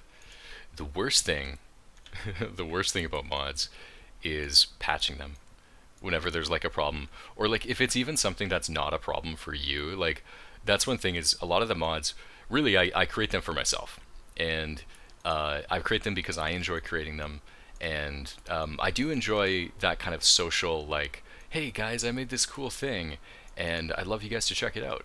I enjoy that a lot. The one thing I hate though about modding, and about being a modder, is when your mod doesn't work for somebody's specific load order and they complain about it.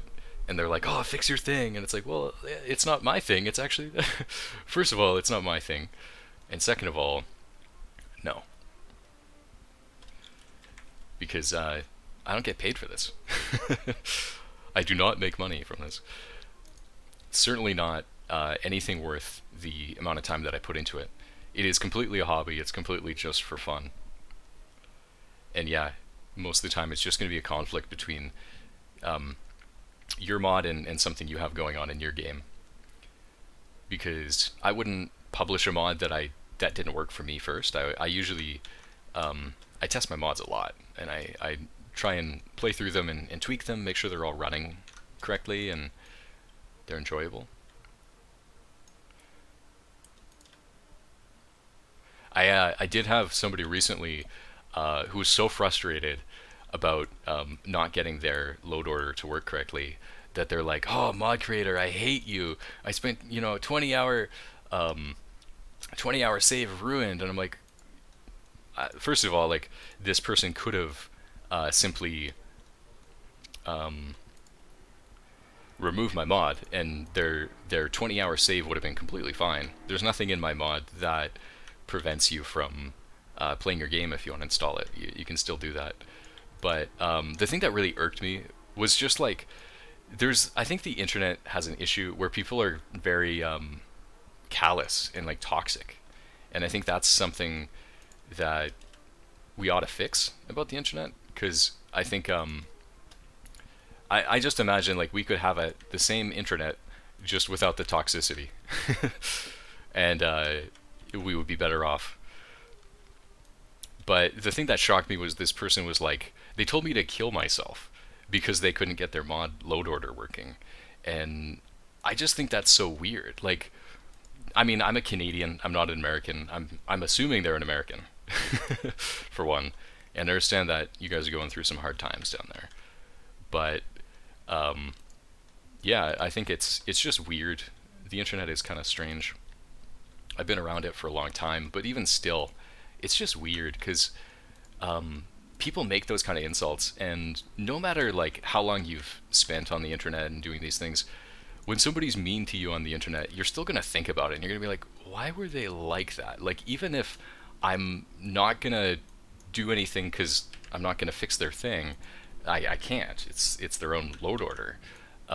It's just, it sticks with you. The fact that somebody was in that headspace where they got so upset that they're telling somebody to kill themselves. It's sort of like, that's not okay, man. Don't do that.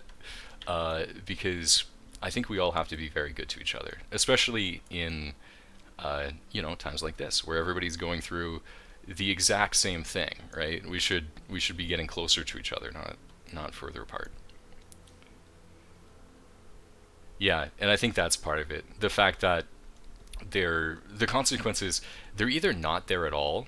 Like I did report that post, and the post itself got deleted.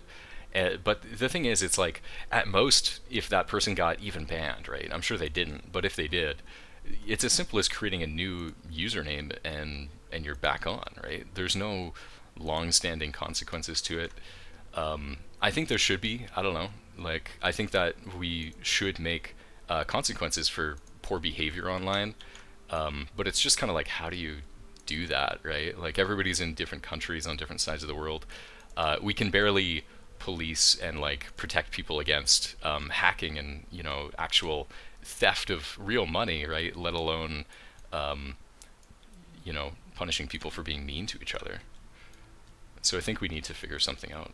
I don't know about we. We're not the ones who can figure it out, but somebody's got to do something about online toxicity. And I think part of that too, the only thing we can do, honestly, like in terms of like just people, is I guess stepping up for each other, right? Like if you see somebody posting that shit, like um, I've typically been very peaceful and kind of pacifist online, but I'm realizing now that it's extremely important to just be toxic to toxic people for being toxic. Like I think if we recognize that kind of, if somebody says something mean online, it's going to harm somebody mentally, right? Like even for people who've been online for a long time, it's still, there's still that psychic damage. I think the only thing you can really do is backfire, right? When somebody's being toxic, be toxic to them. Let them know you're doing it because they were being toxic first. But anyways, that's just my opinion. And yeah. So this is coming along pretty well. I've been really just adding a bunch of rubble to this area. This is the kind of the boss area, really. It's the very end of the dungeon, right before you loop back around and go back out. I'm just adding a bunch of interesting detail.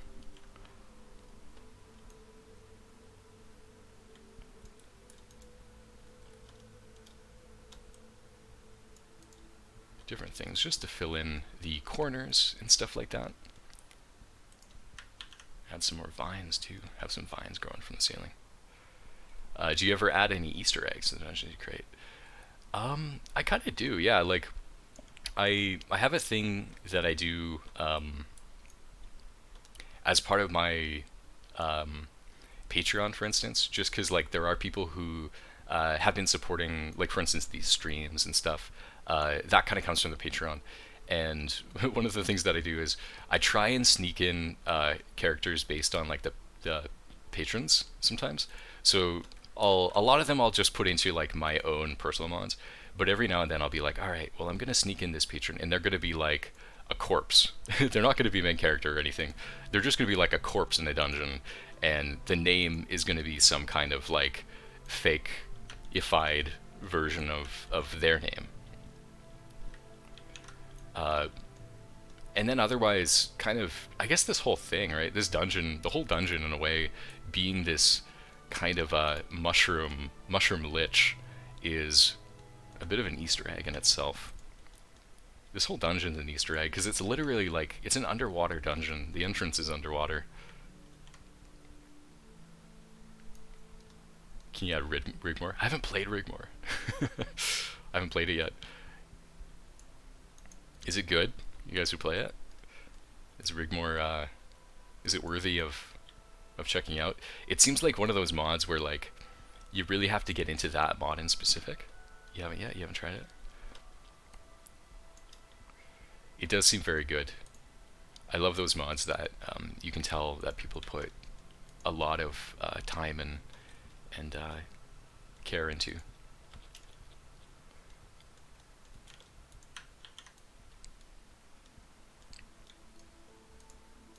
Rigmore of Bruma. It's a mod about a character, and I think they do some interesting effects. I'm not quite sure. I haven't played it.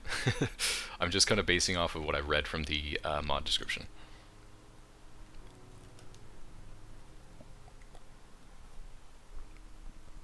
Yeah, they're talking about it on the community outpost. That's another Discord if you guys are curious about other places to kind of get in tune with the community. There's also the Beyond Skyrim community outpost, which is kind of like a place where level designers like me will post screenshots sometimes of like Hey community, check it out, I made this thing.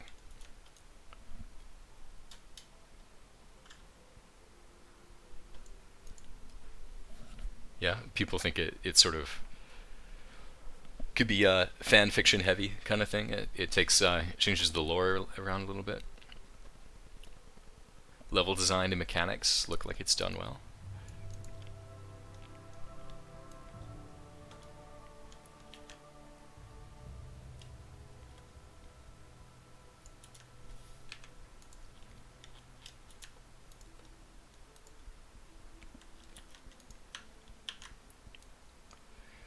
I think the main thing for me, because I have a very like headcanon y perspective on Elder Scrolls overall.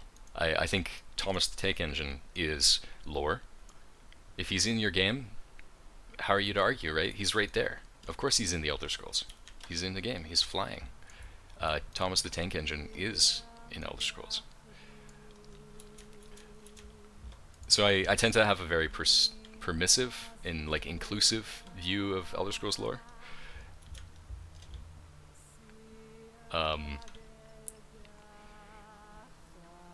Because yeah, I don't know. I think it's just fun. I think the purpose of it is just to have fun and to create something together. But I can see how sometimes, like, for sure, like, everybody creates their own game, and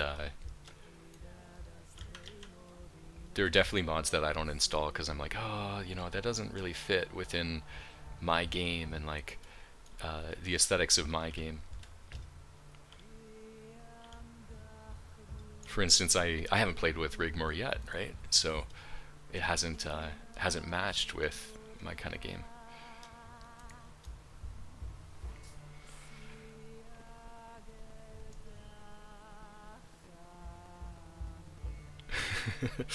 The Oprich Nikki is saying the Beyond Skyrim community outpost is great because the teaser screenshots can range from levels and weapons to music and like a big fish.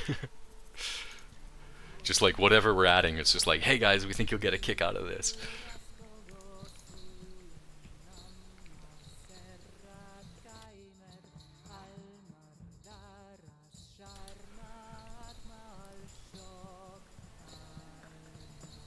Hmm. That's a kind of interesting perspective. So you're playing a story that someone is telling someone else. That's really cool. I hadn't really thought about it that way. So it's kind of like imagining like, like maybe some people around a campfire, they're talking, and it's like, let me tell you of the Dragonborn and what happened. And then the Dragonborn ate 10 cheese wheels, and he was healed, just enough to fight the dragon.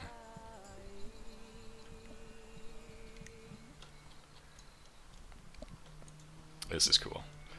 Adding some more visual effects going on over here.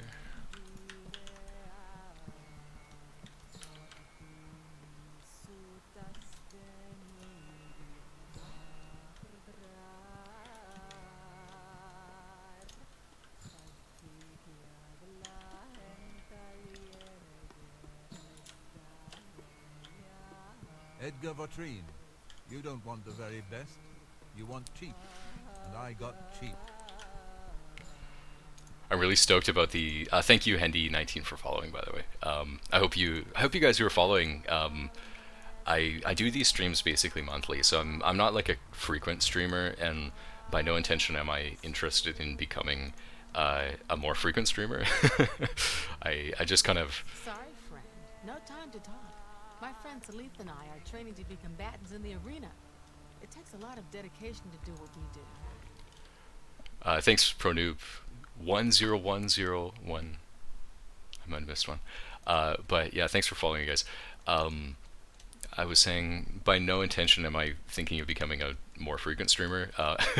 It's something that does exhaust me, but I do enjoy showing it. That I think it's really meaningful to get to connect with some more people within the community, and I think it's great. I see myself as like kind of like guiding you guys and going, hey guys, here's this awesome community if you're interested. Check that out. Meanwhile, I tend to do modding kind of on my own time, and I just kind of get into my own little introspective, meditative zone when I do it most of the time. So it's, for me, it's very much kind of a personal. I wouldn't necessarily say private, but it's definitely like it's my own. I get in my own thing, and streaming it is, I don't know. It's something I like. I like the idea of doing, but I might not be the exact kind of person who's great at streams. But I do like being warm with everybody in chat.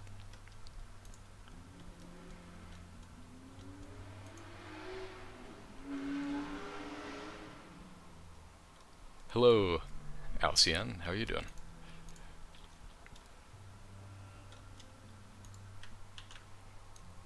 Have I ever considered streaming other stuff? I have. I have tried streaming stuff before I started streaming Beyond Skyrim.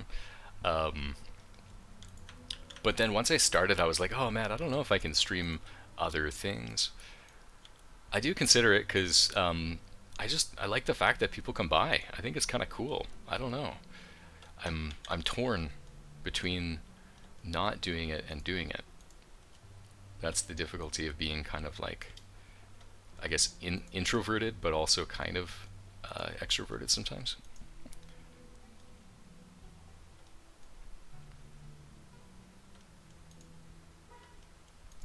Well, thank you. I'm not sure what I would stream though, if I did other streaming, because I don't know. I play some really weird games. I play like random games. I've been playing. Well, I've been playing Crusader Kings 3. I think a lot of people have been playing that game. I've also been playing Sims. I played Sims 3, which is another game that mods. There's tons of modding, and actually, this is funny. The Sims is the original game that got me into modding anything. Because you can, when I was quite young, I would find like those mods that add like another bed for the game or like different things like that, and I was like, oh my god, this is so cool. And I very much got obsessed with just the fact that people share stuff online. Like, I think it's so cool because for you guys in chat, and also I upload these on YouTube as well, and I know a lot of people on YouTube enjoy them too. One of the things that I love the most about just the internet and like online stuff is that we tend to be from like just random places around the world. Like, I think it's so cool that the internet has been able to connect people between different countries. I think that's so cool, and I just really enjoy the idea of sharing our love for games and having that be something that connects people. I think that's really meaningful in our world to connect people who are just, you know, they're in a different country, they come from a different place, and just kind of being able to be like, hey, let's we're almost in different worlds here. We're all on the same planet, but you know, in our normal life we would never meet each other, but online. You must help me find them. If I don't have them for the next batch of my famous potato bread, I don't know what I'll do. Thanks, Sky's Bite Size. But yeah, just that idea of like, you know, the internet's just a fantastically incredible thing, and I think we've seen how it can be used for good. So I think we always got to keep pushing with that, and believe in the positivity of what we can do. I think it's really yeah, it speaks for itself. And yes, the sound bites are awesome. I think I put a number of them in there. I found them online. If you search up Oblivion voice clips, there's a wiki page where you can actually just get all of the voice, well, not all of them, but like a bunch of them from Skyrim, or actually from Oblivion voice clips. Yeah, and I don't know, it's always really inspiring.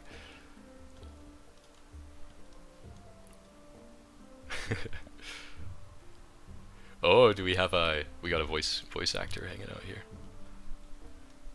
Daniel Hodge, welcome. Yeah, it's one of the lesser focused on voices that I believe is one of the most iconic, and people often don't recognize this, is the female Argonian voice from Oblivion. Is one of the most wonderful voices, and just so iconic. Nobody recognizes them though, and I think it's a problem because people recognize like you know, like Joffrey and like the Amulet of Kings kind of voice acting, but the female Argonian voice in Oblivion is just top notch, just so good. Halcyon, has Imperial City been started? I haven't checked in like a couple months. I'm actually I feel a little bit guilty for not looking at the Beyond Skyrim Discord more often, but I've had a few things going on in real life, like moving and stuff like that. But I have seen screenshots from the models of the city, like, you know how like the Imperial City has these different districts and stuff. I've seen I have seen models from that, so it has most definitely been started. I think we're quite a few years into the Beyond Skyrim Cyrodiil project, so almost everything has been started. I mean, that being said, there's still actually tons of room. There's tons of different areas. Sky is bite-sized. If it's not Wes Johnson's voice, I don't want to hear it. Oh, I will fight you. There's some fantastic voices in there that are not Wes Johnson. But certainly the most well-known one. I also really love all the voices from Oblivion, but the orc voice is also fantastic.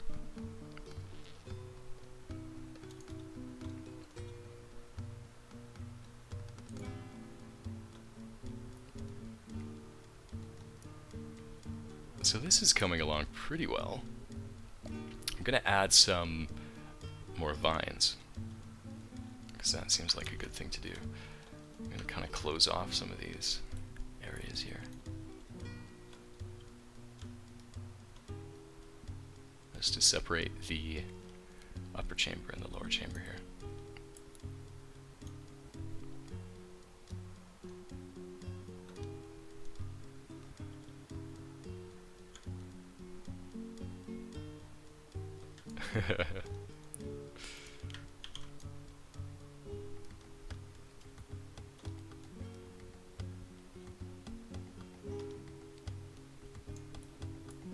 Yeah, I hope your guys' day is going all right. Hope you're enjoying the Skyrim community tunes. And just seeing Skyrim, Beyond Skyrim, come to life in front of your very eyes. Being created right in front of you, right now. It's coming together. It will be released one day. I am absolutely certain that Beyond Skyrim will make it eventually. It'll be a while. The more people we have on the project, the faster it gets done. So if you ever find yourself thinking, oh, I wish the Beyond Skyrim project was out, you know, one of the things you could do. Moteri, I know you're in there. My employers are mostly asleep. I'm coming in, and you can beg for your life. Not that will do you any good. Thank you for following Daniel Hodge. I don't know if you guys hear that. I hope you guys could, because that was one of my favorite voice lines. Yeah, at the beginning of the stream I was doing mod reviews.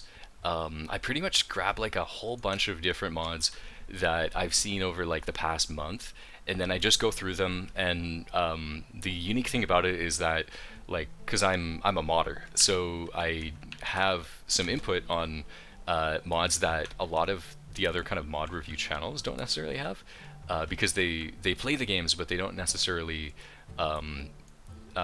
create them, kind of thing, right? So it's I think it's an interesting perspective if you're interested in that kind of stuff. I think today's honestly, I don't know if they were all that great, just because I felt that I rushed through them. So that's one thing that I'm trying to figure out how to do, because sometimes I do rush through content. I did a bunch. Actually, I will, just for your benefit, I'm gonna pull the favorite one. This is the coolest one. We're gonna go back to this real quick, just so I can show you one of the coolest things. This mod is cool. This is a mod that was uploaded in April of this year, so just a few months back, and this adds wings, so you can literally just fly around Skyrim. Definitely worth a shot playing this mod, because just the idea of being able to fly around is legit. But yeah, if at some point I'm going to be building for another hour, but yeah, you could always kind of go back in time and, like, I don't know if you can reverse the stream, but there is some way to watch the first hour or so. I did about an hour of mod reviews, just going through a whole bunch of them. Oh, cool. Nice.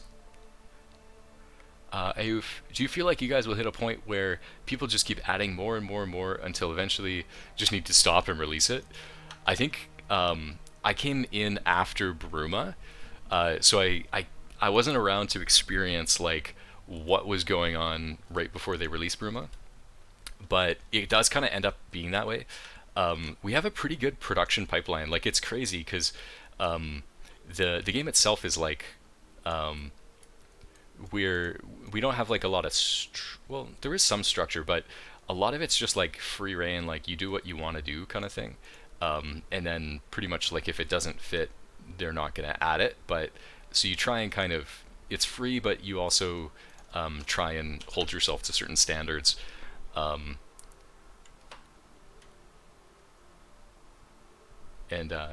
Yeah, but yeah, I think eventually there's going to be that point where the project ends up being in this kind of wrapping up mode, where it's like, all right, you know, what's going to make it, what's not, and that's where hearts are going to break, because we may have to be like, oh, you know, your dungeon is just not going to make the cut, right?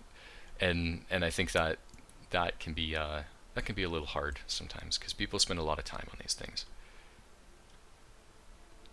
But usually when it's like implemented, that's the nice thing, is we pretty much merge like everything. Oh, this looks so good, you guys. I'm so stoked. I love the depth that having these multiple colors of light adds. I gotta make that one a little brighter at the back there.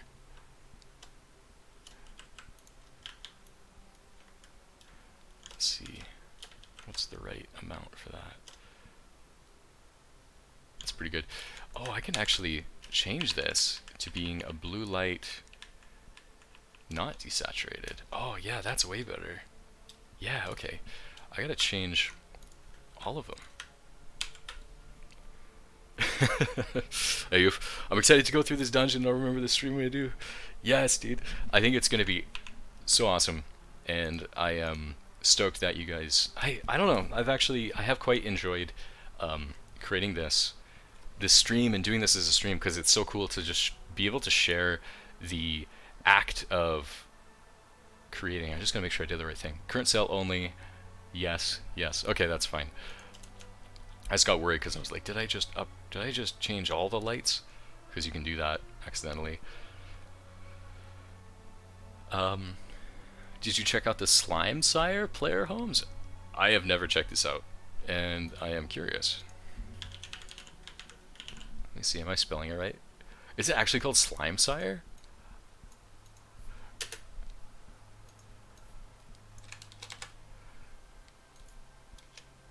Slime, I'll just search slime. I think I have, yeah, I don't see anything, so I'm not sure. If there's a name for it, let me know, because that sounds like something interesting to look up. Oh! I did go through Identity Crisis on this one, on actually this stream. Yeah, I showed off that mod specifically, Identity Crisis, because it just looks so fantastic. It's such a unique. I personally didn't go through an identity crisis. I'm fairly certain I know who I am, but I did go through the mod called Identity Crisis. Oof, I gotta, yeah, maybe I changed too many lights here, because some of my lights, I overreached. I did too many when I did my find and replace command. Oh, you're doing the voices for those mods. Right on, dude. That is awesome. So your voice is the voice that is being brought into people's enjoyment, really. Like, you have that connection with people in a way. What you're doing is reaching out into people's lives, into people's enjoyment. That's really cool.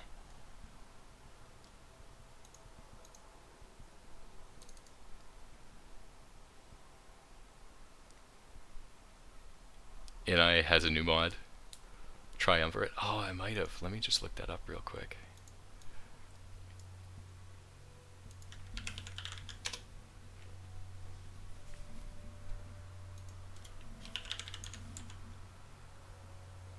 Triumvirate. Oh yeah, I think I downloaded this. Let's take a look real quick. Yes, I think this is so cool because it adds kind of more spells for different things. NI is great. One of the things that they do fantastically is they really understand publishing and how to explain what a mod is, how to do formatting. Like, all this stuff is like literally like when you're making mods, this is one of the skills, is knowing how to explain your mod. I think honestly, like, the wrapping and the packaging of a mod is probably, dare I say it, more important than the mod itself. So this mod,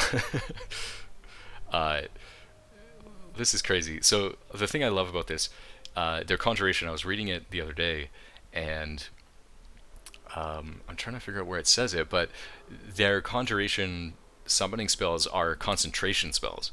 So they only last for as long as you are casting the spell. So it says concentrate to summon a raven.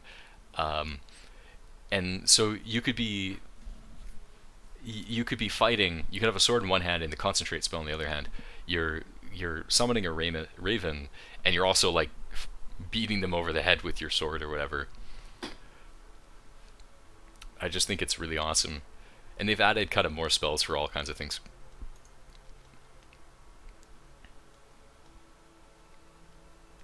Yeah, check this one out, you guys, if you haven't yet. Of course, any mod by NI is going to be good. Triumvirate, Mage Archetypes. Yeah, check it out. It's just fantastic. I have no clue. Like, NI is ridiculously productive. Like, insane. Like, I have no clue. I think that they're very into creating mods, obviously, and they just keep pumping out like good mods. They've been doing it for a long time already, and they have no sign of stopping.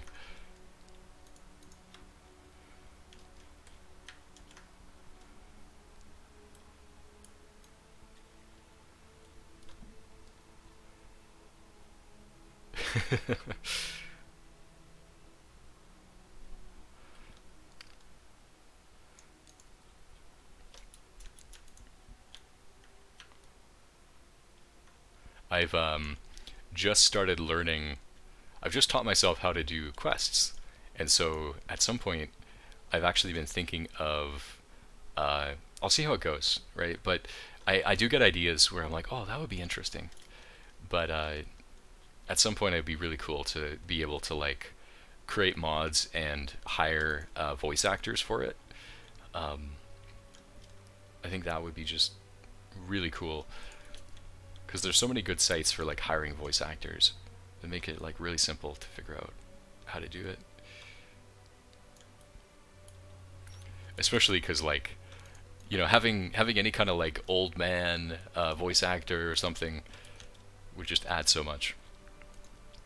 I think it's so cool. I hope that Elder Scrolls 6 has a similar modding system to Skyrim and similar to Oblivion, because then we can just keep building off of these skills and just keep making better and better content.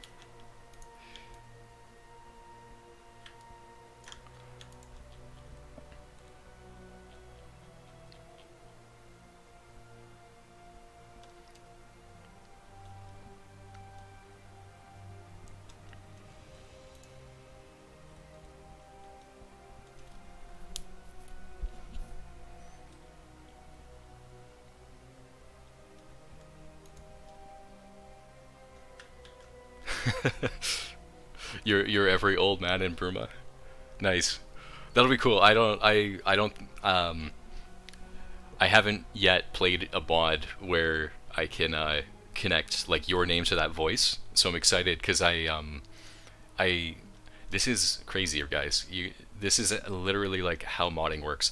Is I mod so much that I barely play Skyrim, and I have not yet played through Burma.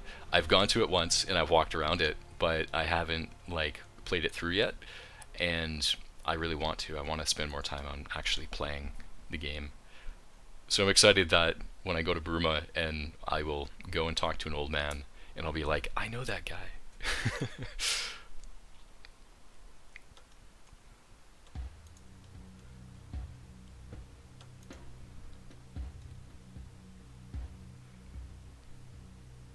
Halcyon. Will Beyond Skyrim develop an update for calipers when Cyrodiil is released? Yes. Absolutely. Pro Noob. How far along is Anvil? You guys want to see? I don't know if I'm... You guys want to see? We can go to Anvil right now. That's the beauty of being in the Beyond Skyrim project. I literally... You guys want to see how much of the project I have? I have this much of the project. And because I'm the one behind the wheel, I keep us from doing the cool stuff and checking out all of the things, and instead I make us stay in this dungeon where we work away together on this dungeon. But if you guys want to go somewhere, it sounds like you guys want to go somewhere. Okay, I won't keep you in the dungeon forever. We'll go somewhere cool. This is our little field trip before we go back. I have no clue how much of this is finished, but I know Kvatch. If you guys want to see Kvatch, Kvatch is pretty good. Pretty much all of the cities are at a point where you can walk around. So we'll see if we can load up Anvil. We're in the cathedral. Let's see if there's anything in here. Oh yeah, there's stuff in here. There's no light in here yet, but this is the Anvil Cathedral. Let me see if I can go up to Anvil. I can't because the door isn't connected yet. Let me see. And if you do ever get, like, this is another like incentive to get onto the Beyond Skyrim project in any way, right? You can do voice acting, you can do some people do writing and stuff like that. I think we're good on certain roles. We have enough people. Level designers, always more. We can always use more level designers because it takes so much time, as I am hopefully demonstrating in my 30. This is now the over the 30th hour of doing this in that one singular dungeon, over 30 hours. Anvil, CYR Anvil. Let's go to Anvil, you guys. Just for a little bit. I'm not going to show you guys too much because that kind of spoils the fun of the whole thing. But I think it's meaningful. We're on a stream together. I'll show you guys some cool stuff if I can.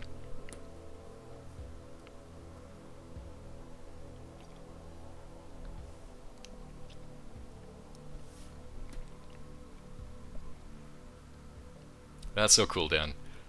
Creating and like contributing and kind of building mods and doing that. I think it's wonderful. I think it has an impact, and it does things and contributes to people's lives in a meaningful way.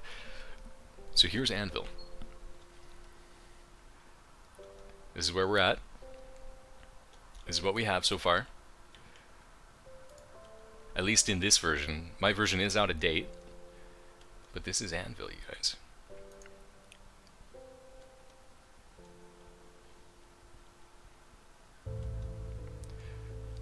These buildings are awesome. These are so good. It is super nice. I don't know if there's parallax on here, but it looks like parallax textures. It's a nice tree. That's a very nice tree. Oh, it's just loading in the other cell. It's laggy. But damn, Anvil is such a beautiful town. What a nice place.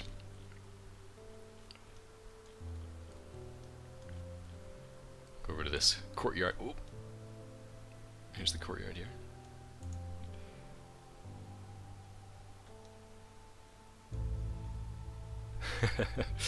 Yeah, I feel the same way about, like, you know, like touching so many lives, and it's so cool because we have the power to do that. And I think sometimes we kind of live in a world where doing certain physical things for each other is more difficult, but digital stuff, on the other hand, is incredible, and there's so much space for people to do more in the digital realm. Here's the kind of a docks area. Alcyon, on behalf of the Beyond Skyrim people, thank you. That's the thing. That's the fantastic thing about Skyrim modding is we're doing it for fun. We're not doing it for money. There's no money to be made doing this. We are just doing it because we enjoy it, and we like to share that enjoyment with each other.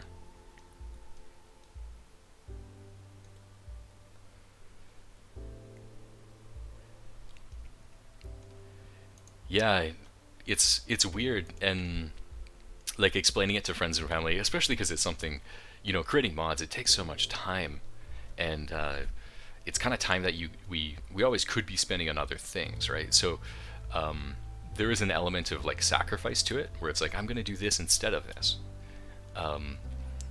and people can be critical of that, right? They can go, oh, well, why didn't you do this instead of that? But I think that part of that's because we're not doing something for them. Like, if they were into, I know my friends who are into Skyrim are like, this is awesome, because they also play Skyrim. But for people who don't, they're just like, I don't get it. I don't benefit from what you're doing. I don't understand it. And so there's always like that kind of personal interest thing where people, they won't always support you unless you're doing something for them. But yeah, here's Anvil. Is there I will ration you guys one more place before it's back to the dungeon. If you want to go one more place, I'll take you there.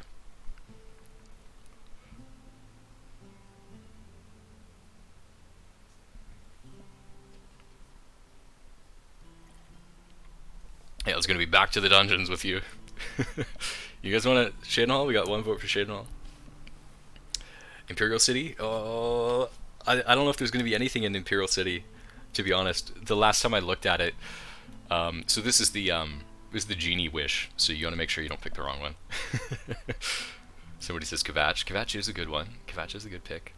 So Shadenhall, Imperial City, or Kvatch? I'm gonna take out Imperial City just because I know there's not all that much to see in the Imperial City yet. So we're gonna take you guys to Kvatch. We'll go to Kvatch, because I know Kvatch actually has a bunch done. It's just about finished, Kvatch.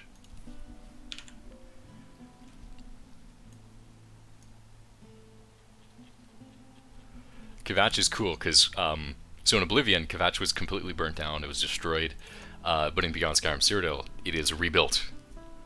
Bruma? You guys want to see Bruma? No. You guys know what Bruma looks like. A lot of cities are close to finish now. A lot of them, the groundwork has been done, because the project is interesting because we don't get paid for it, right? So a lot of the development basically is just whatever we find to be interesting. And so the most interesting things tend to be the most developed things. So cities, a lot of focus on them. Yeah, so there's a lot done on the cities for sure.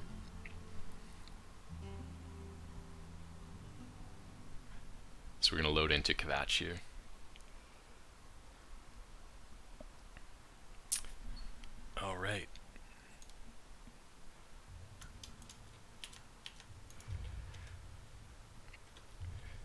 Oh, this is beautiful. So this is a Cyrodiilic farmhouse.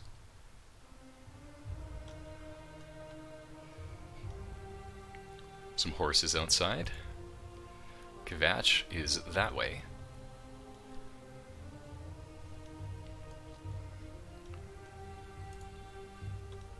This is big. I'm going to zoom way out so we can see what's going on here. There's a big wall. And here's Kvatch. You get to see it in all of its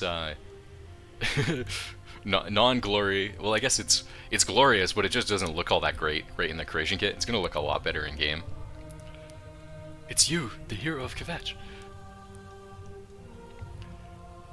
Here's yeah, I guess that is you, right? No, this is Titus Mead. I was like, oh, that's the hero of Kvatch, right? No. It's Titus Mead statue. And then over here, this is an interesting area.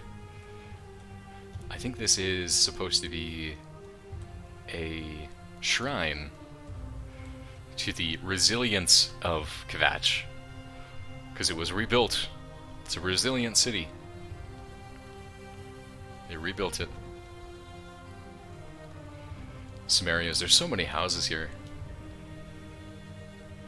I think the team, because most of the work on Kvatch was done before I even got on the project, but I think that they were very excited about building their own city. And Kvatch was the main opportunity to build a city that was not in a game previously. It was very imaginative. Yeah, Kvatch is legit. I think Kvatch is the place where you're going to see the most creativity as far as the city goes, because the rest of them, they're trying to kind of keep them accurate to what people remember, what's going to give people that good nostalgia trip. But Kvatch is completely new. It's just exciting. It's a very cool area. I was working on a house here, actually. I was working on one of these houses. I think it was this house. Little tiny house. I did the interior of this house, I think. Let me check. Yes, I did. Asiri, Daro, and Hijari's house. They are two Khajiit who work at the Black Horse Courier. They're two Khajiit journalists. And there's the castle. There's the Kvatch castle. It's very cool. It's going to be interesting to walk around because it's not all ruined, right? It's its own full city now. Yeah, the city houses are amazing. And yeah, you can see that original layout. I'm going to see if I'm going to change the view a bit. We're going to go orthographic from the top down. And here's Kvatch. So you kind of come in. There's the chapel there. Yeah, that's what it looks like from above.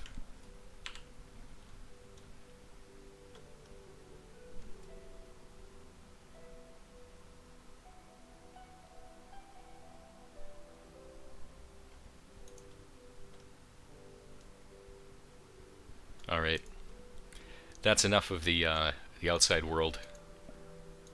Back to the dungeons.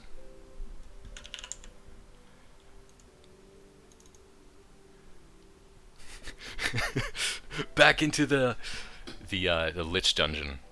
That's enough of the fresh air.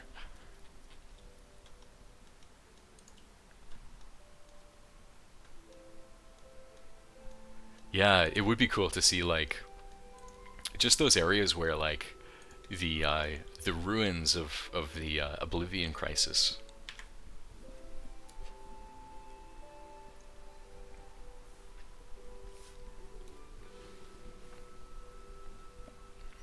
But yeah, I'm very excited about it, very hyped.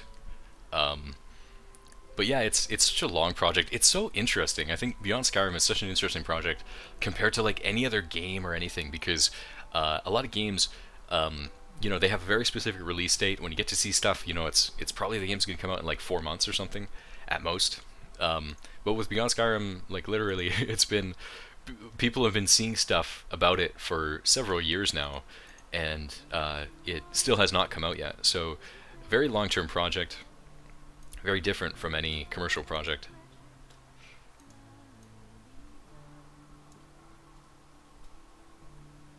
Yeah, I do wonder.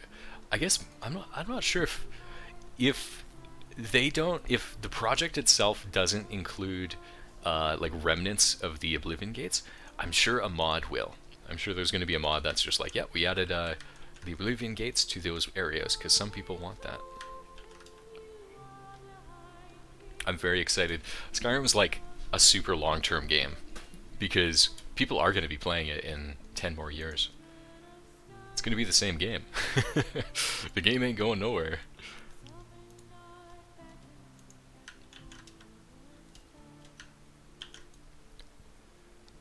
There's just going to be more and more things added.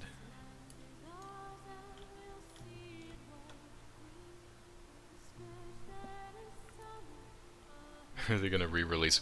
They won't even need to. There's going to be so many people who are still creating new mods and like all kinds of stuff.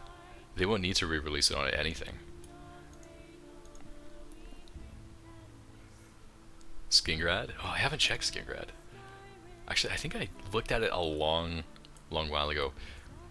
But that's your ration for this stream. If you guys, if you want to see any more, you're gonna have to come back next month.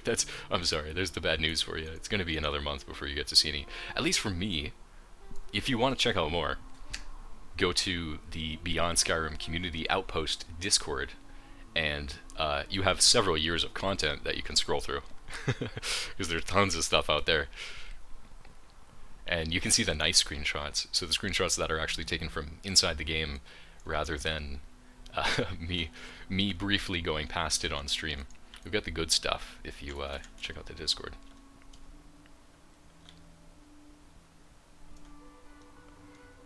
Yeah, no, you guys gotta stay here for a month. I'm gonna leave, but you guys gotta stay here.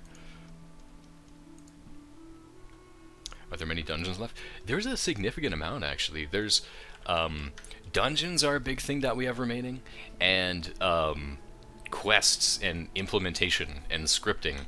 You know, the hard stuff that, is sometimes, like, pull your hair out, because it's annoying. The tough stuff is what is left, and that's partially why I personally have been practicing and trying to learn more scripting, because eventually we're just going to have a bunch of difficult things that are the last things, and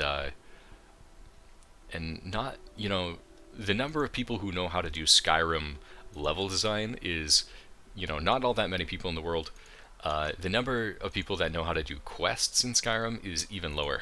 So you're quite a rare person indeed if you know how to do scripts in Skyrim.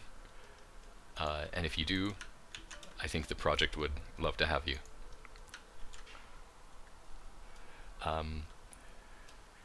But yeah, I think there's a number of dungeons left. There's certainly, like, if you wanted to join being a level designer, there are many options for you.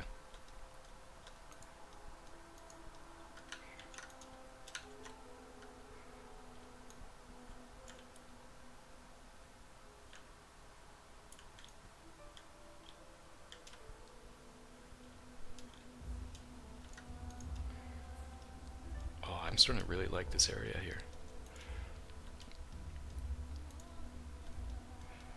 Okay, I think this area is actually pretty well developed. I want to go in the other room, because there's another second room that I haven't developed as much yet.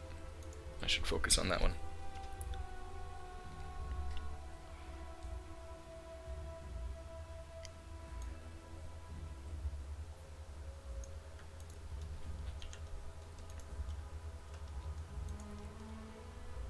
Alright. What am I going to do with this room?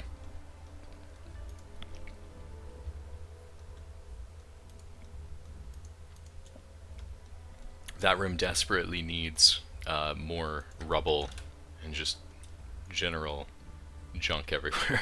It just needs a bunch of rubble here, because it is looking a little bit too pristine. And that's not the vibe I'm going for with this dungeon. Everything's supposed to be totally wrecked.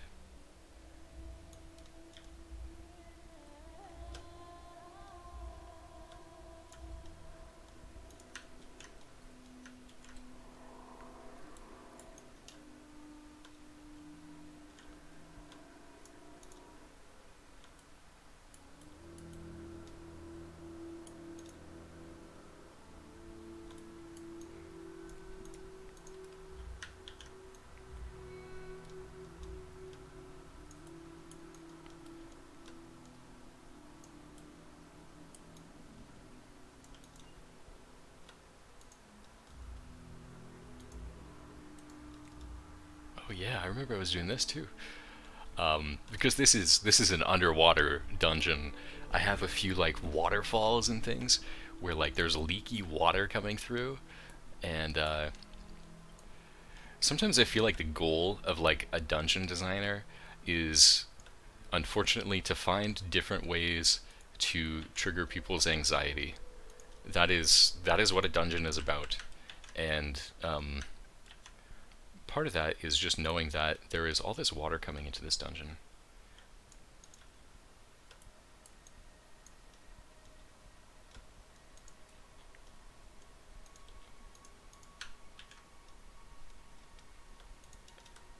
It's filling up with water. Give it give it maybe 10 more years or something in game. Take a long time because the water has already been going on for like 100 years. And it hasn't finished flooding everything. But give it another 100 years and this thing would be completely underwater.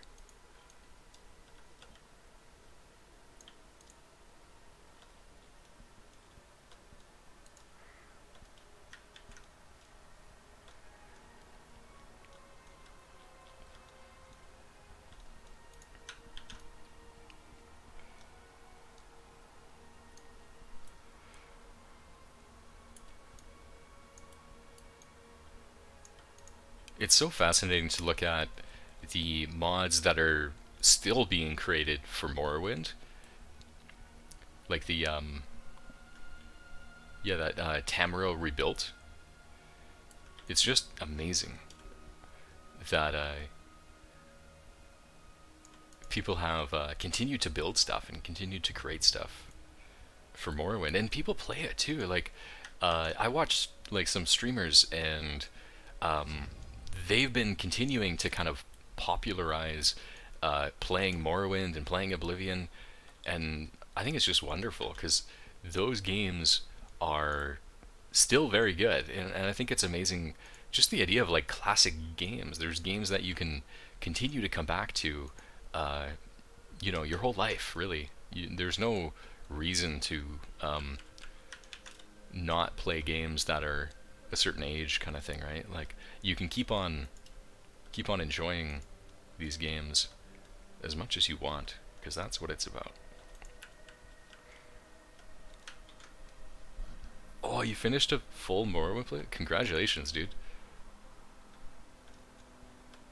That is something I aspire to do. In open MW. Or some old games I like going back to. Well, I've been taking like a little tour of classic games. I mean, yeah, early on the stream I was talking about playing Sims 3. So I've been playing The Sims. I played The Sims 2 and The Sims 3. Those are fun games to me. I really enjoy just creating interesting stories, and like I just love building. It's almost like that's kind of where I picked up this like level design passion and hobby is from The Sims and actually building houses in The Sims. Other old games, I was playing World of Warcraft. I was playing WoW Classic earlier, and that was pretty fun. I did enjoy it for like kind of going around.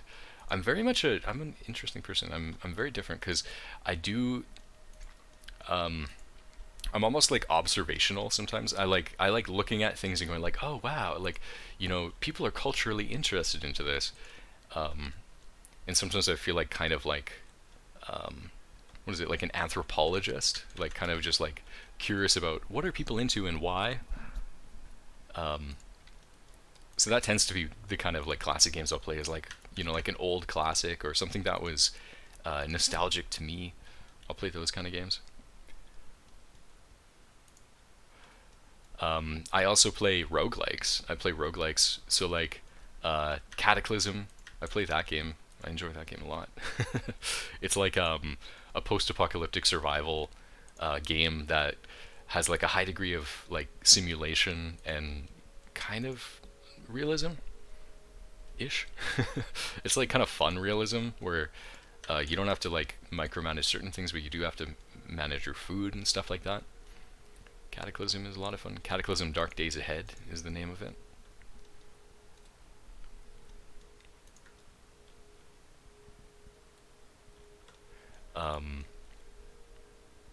One thing I really enjoy about some of these games is kind of like writing a story.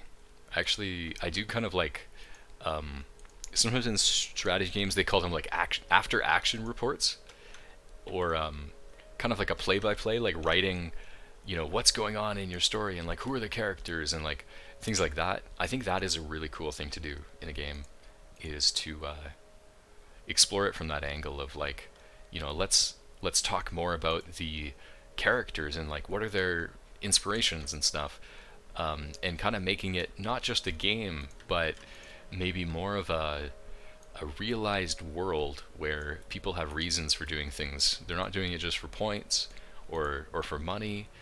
They're doing it for reasons that are specific to their character. And I think that's one thing that's really fun about writing. I'll do like writing while I play. Yeah.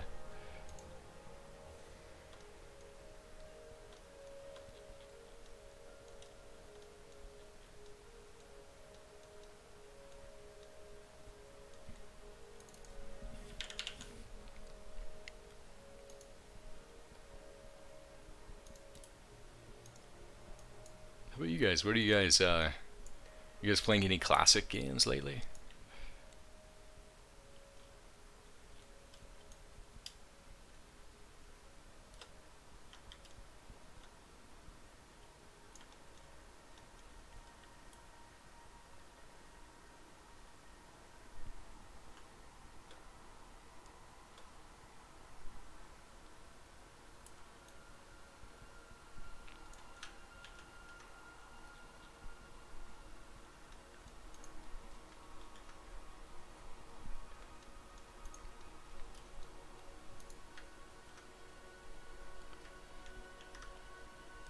Yeah, I agree with that, Daniel. In yeah, a lot of quest mods.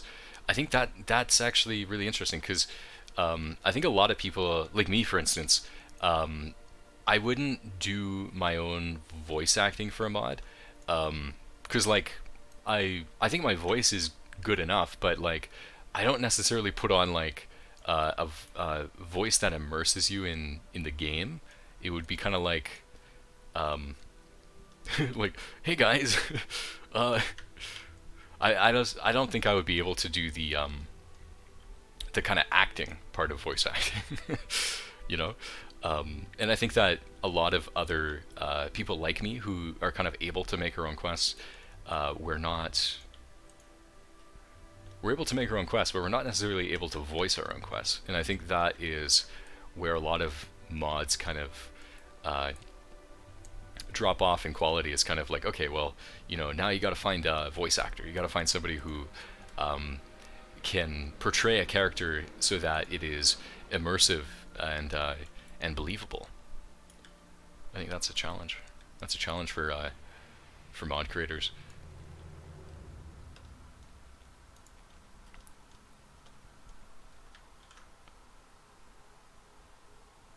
We always recruit the first 10 or so offers. Are you saying people should like hold off and like wait for kind of like a more perfect voice?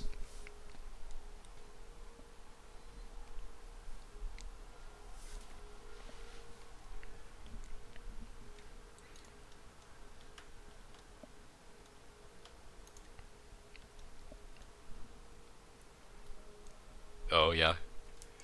Yeah, I feel like that's really important.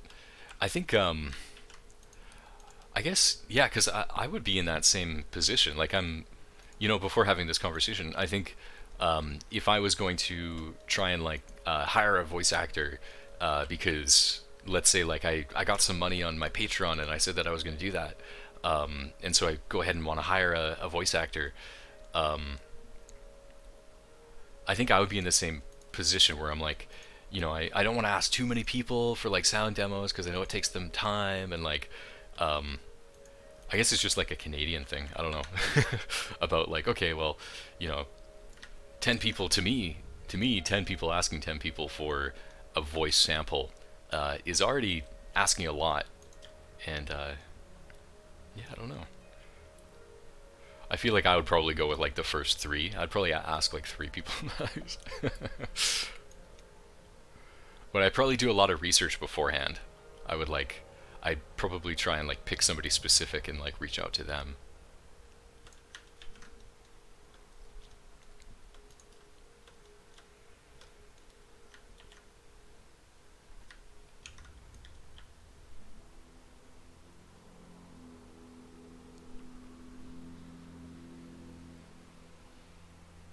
Wow. Yeah, that is quick if they're just doing it that quickly.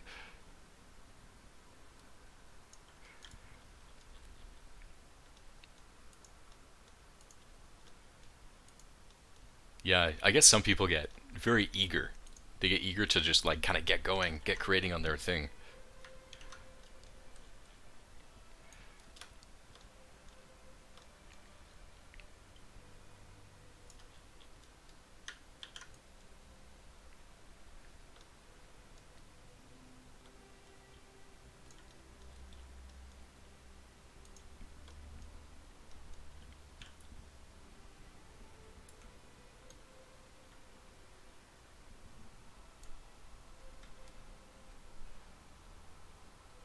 Mm.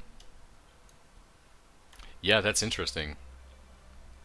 Right, yeah, because I mean, if they are, that's good. Because I think, yeah, I learned a lot from the way you put that. Because um, giving people that opportunity, because it's like, okay, well, even if they know that 10 people have already applied, as long as they know that and like they're knowing like, okay, well, I'm gonna be like the 20th person to apply, but I think that my voice is still, potentially a better pick. Uh, yeah, that kind of makes more sense to me, where I would be more okay with asking people to do that. I don't know.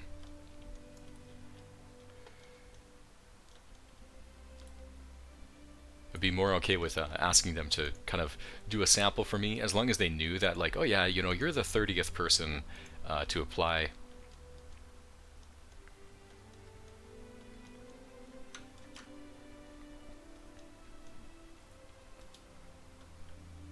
Especially when the end goal is to like kind of make the best mod possible. So you want to try and hold out a little bit, get the best voice you can.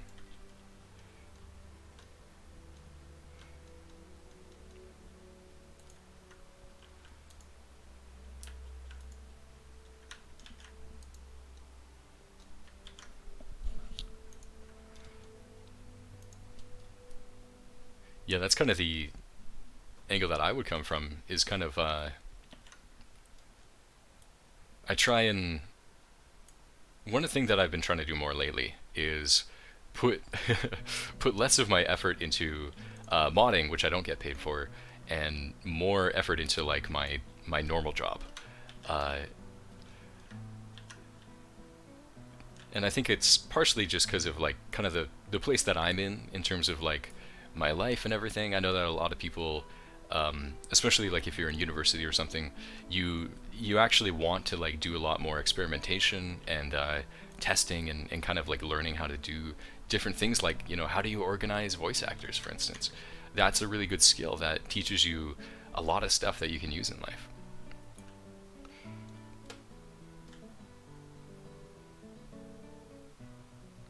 Mm. Oh yeah, hey. I guess that's another thing too, is potentially, I don't know, potentially if you put out your call for voice actors and then, a month passes, and then you go back to those people and they don't necessarily respond because they're they're doing something else. Sometimes it is kind of like that moment of action where you're just like, all right, let's get some people, let's build some stuff, let's do it now.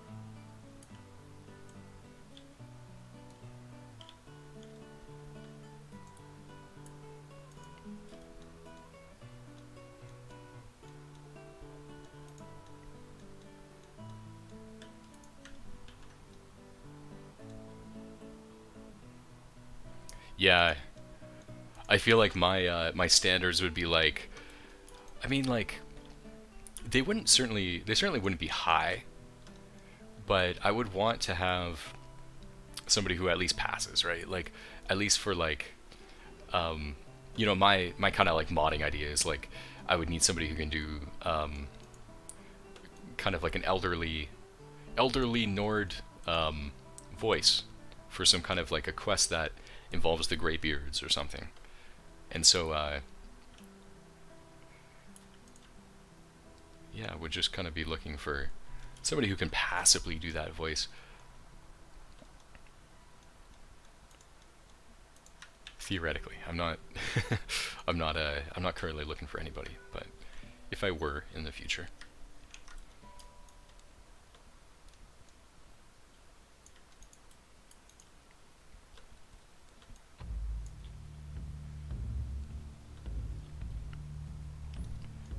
Elderly voices.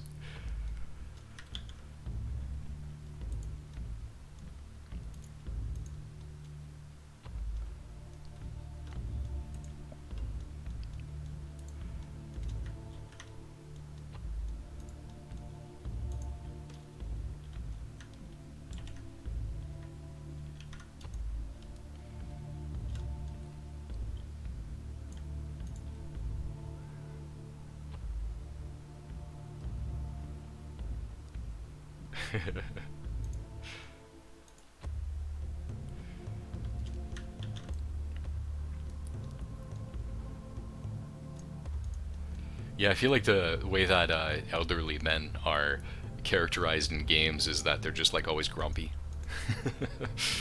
And then elderly women are always like really like, I guess grandmotherly is the way I would explain it. It's like really kindly. That's the way they're characterized all the time. Oh, there's a seam going on.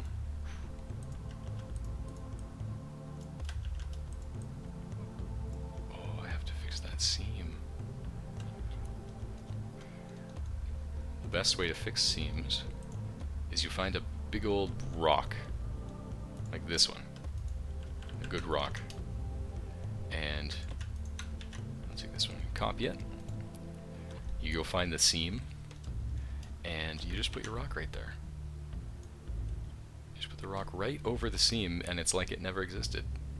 And look at that, it looks like a cool area of the map, too.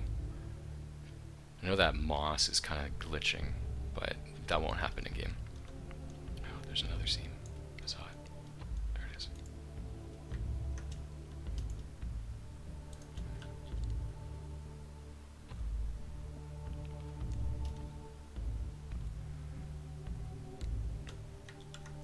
There's so many seams. I don't know why this piece has so many seams. Is it fixed now? Oh, I think I fixed it. Oh, no, there's a seam over there. Why does it not? Yeah, there still is a seam there. I'll need a second rock. When one rock don't work, use two rock.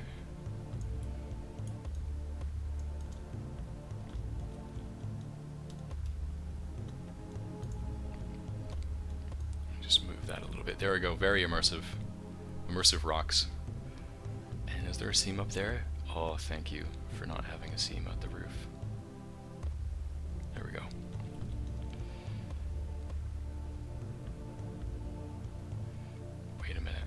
Okay, yeah, that works.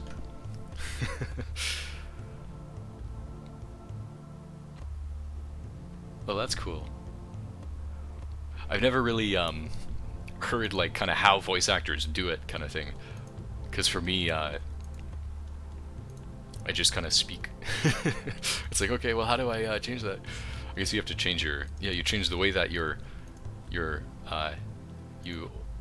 produce the voice. You change the way.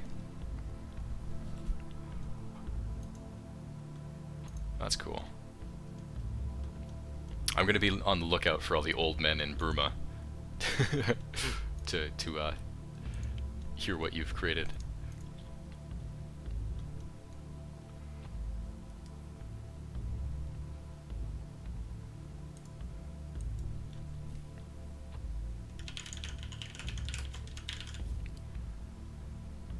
Add some more blackreach mushrooms to this area. This is the... What would be the word for, like, a place where all the mushrooms are? Because, like, I know that, it's called, like, an apiary, if there's a bunch of trees. I think. Or is it bees? Apiary. I wonder what it's called when there's a bunch of mushrooms.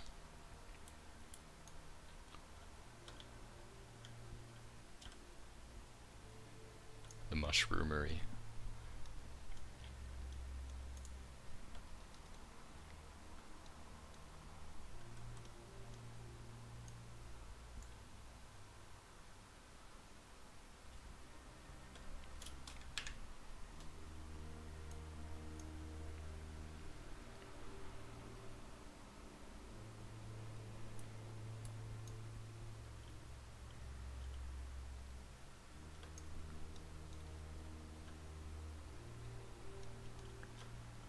I think the voice types are so cool. The way that like the Cyrodiil bandits sound different from the Skyrim bandits, and I think that is so cool because when you go into a dungeon in Cyrodiil, there's that added level of freshness, freshness that you get when you're fighting like even bandits or like anything in Cyrodiil. It's just you don't quite know what they're gonna say because it's new.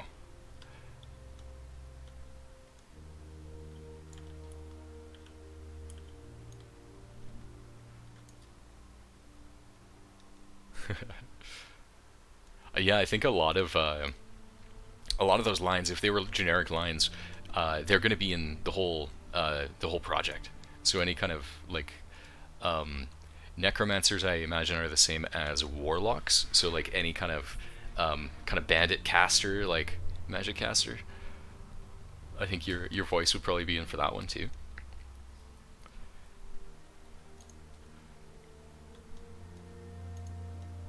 But that's cool. Yeah, I probably have heard your voice without linking it to you.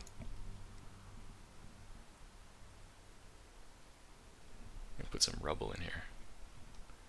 Just gotta add some more rubble. Just gonna put rubble everywhere. I gotta go to the other room and get some more rubble from that room and copy it.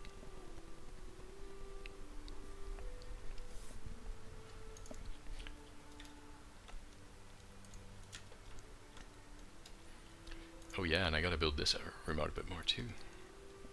And then we get to add enemies. So I imagine, oh, and you know what's going to be a fun stream is when I do all the nav meshing, because that's a very manual process where I'm literally just like connecting dots.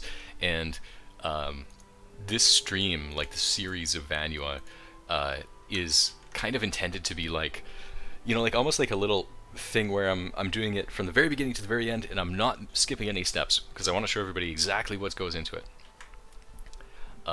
So I am going to do the nav mesh on stream, which is going to be really weird and probably kind of boring because nav mesh is literally like just stitching together all of the navigation map, so like all of the land that like an NPC can walk on. So I'm not sure what I'm going to do with that. That's going to be a weird stream to do, because it's just going to be me doing something really intricate and chatting.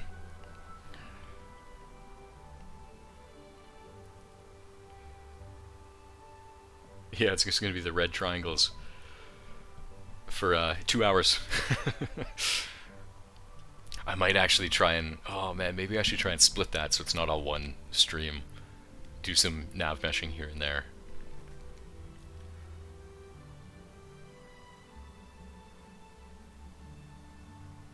Yeah, it's tough to do that with those generic characters, because it really does get taken over by, like, you know, what is the voice actor? Oh, there's the voice actor again. And so for generic bandits and things, it's really difficult to like give them an individual personality. And I think another, you know, like one mod that helps for that, for instance, there's some mods out there that will give a name to like generic characters. So like a bandit won't just be called Bandit, they'll be called like Bob Joe or like some kind of Nordic name, right? So that it's not just, oh, bandit, bandit, bandit, but it's like, oh wow, I'm fighting bandits, but the bandits have names. I think that's one of the mods that I think is really it adds a lot to the game.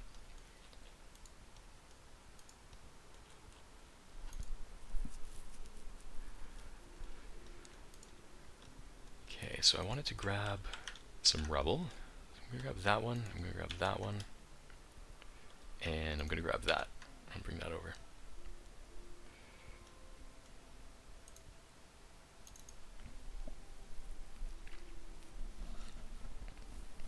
So I'm about to wrap this stream up, and I'm going to try and remember to like raid somebody, so I send you guys to someone after, because that's something I've been kind of neglecting for the previous streams. I've just been like, okay, bye, and then like I turn the stream off. And I think that's kind of a lame way to do it. I want to keep it rolling.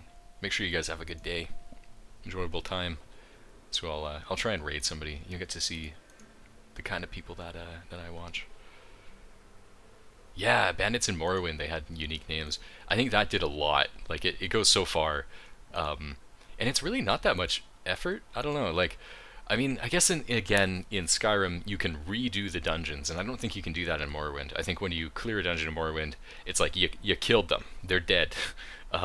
Whatever their name was, they're gone now, and that's a very different philosophy from Oblivion in Skyrim, where you can redo the dungeon, you know, as many times as you want. So it's kind of, you know, it's one of those debatable things. It's like which is the better thing to do? Have the dungeons replayable or have the bandits unique?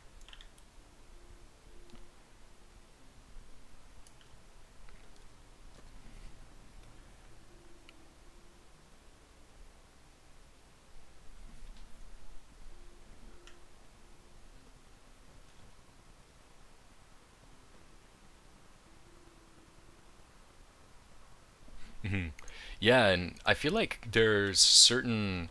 I guess they do that based on voice lines to kind of like make it unique. So like here's the specific voice line, because I know there's ones where like the bandits in just like in vanilla Skyrim, I remember there's some voice lines from bandits where they're like they'll sing about like killing people and stuff, and the voice actor at the time did some kind of different voices.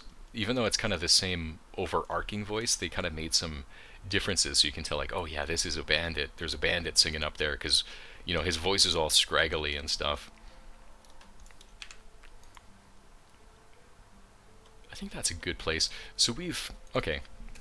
So I did the mod review at the beginning, and then there was 2 hours of mushroomification and ruinification, where we just added a bunch of mushrooms, we added a bunch of ruins, and everything's looking a lot more filled out, which I am pretty stoked about.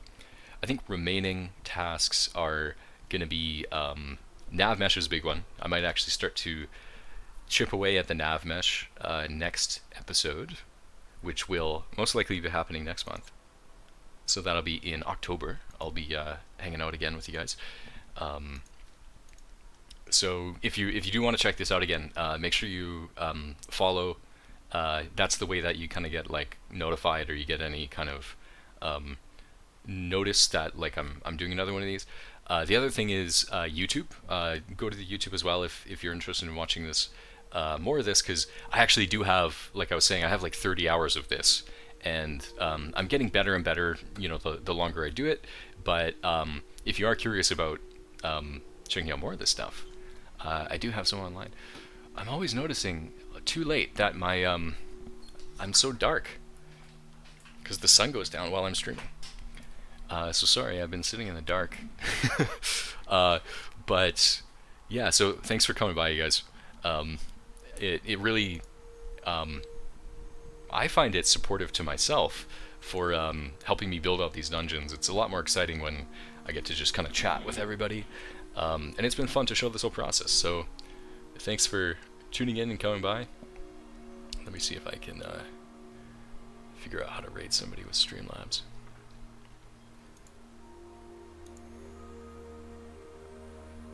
Hendy, thanks for letting us out of the dungeon. No, you're not out. You're actually still there.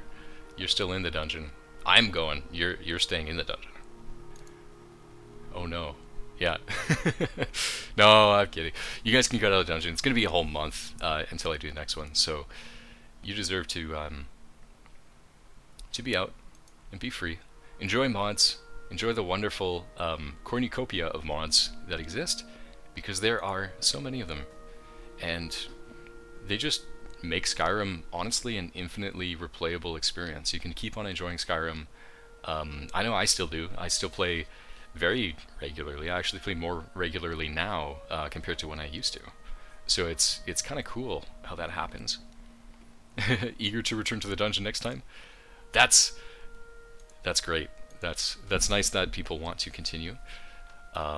So thank you by the way. That was interesting, Daniel, also chatting about the voice acting and stuff like that, because that's fantastic. I upload this stuff on YouTube, so there's both the live viewers, which there's nine people left. I think the peak was around 12 or so this time. But in addition to that, there's also over 100 YouTube viewers as well who check out these things. So I think everybody's going to appreciate getting to, yeah, just kind of hear some more modding stuff. And yeah, I just want to kind of thank everybody for hanging out and just kind of bringing this, you know, into your life and stuff like that. It's really meaningful to me, and I think to everybody, that, you know, we have this community, and it's kind of just this online community based around shared interest for Skyrim. So I would definitely recommend checking out Beyond Skyrim Arcane University. Check that out if you're interested in getting into mods. Otherwise, check out the Beyond Skyrim Community Outpost. Both of those are Discord channels. So search up like Discord Beyond Skyrim Community Outpost, and you'll find one of those channels, and you can get into it. There's tons of screenshots. There's a whole community of people who are interested in this thing getting created. Yeah, so I figured out how I can rate stuff. I'm gonna send you to one of my favorite streamers. They are Kraken. You guys are gonna go check out Kraken. So I hope you guys have a good time. Have a good evening. Have a good weekend. Take care. Play a lot of Skyrim. Stay inside and play Skyrim. Do that. Honestly, it's good. Yeah, and yeah, I hope to see you guys again next month. Have a good evening.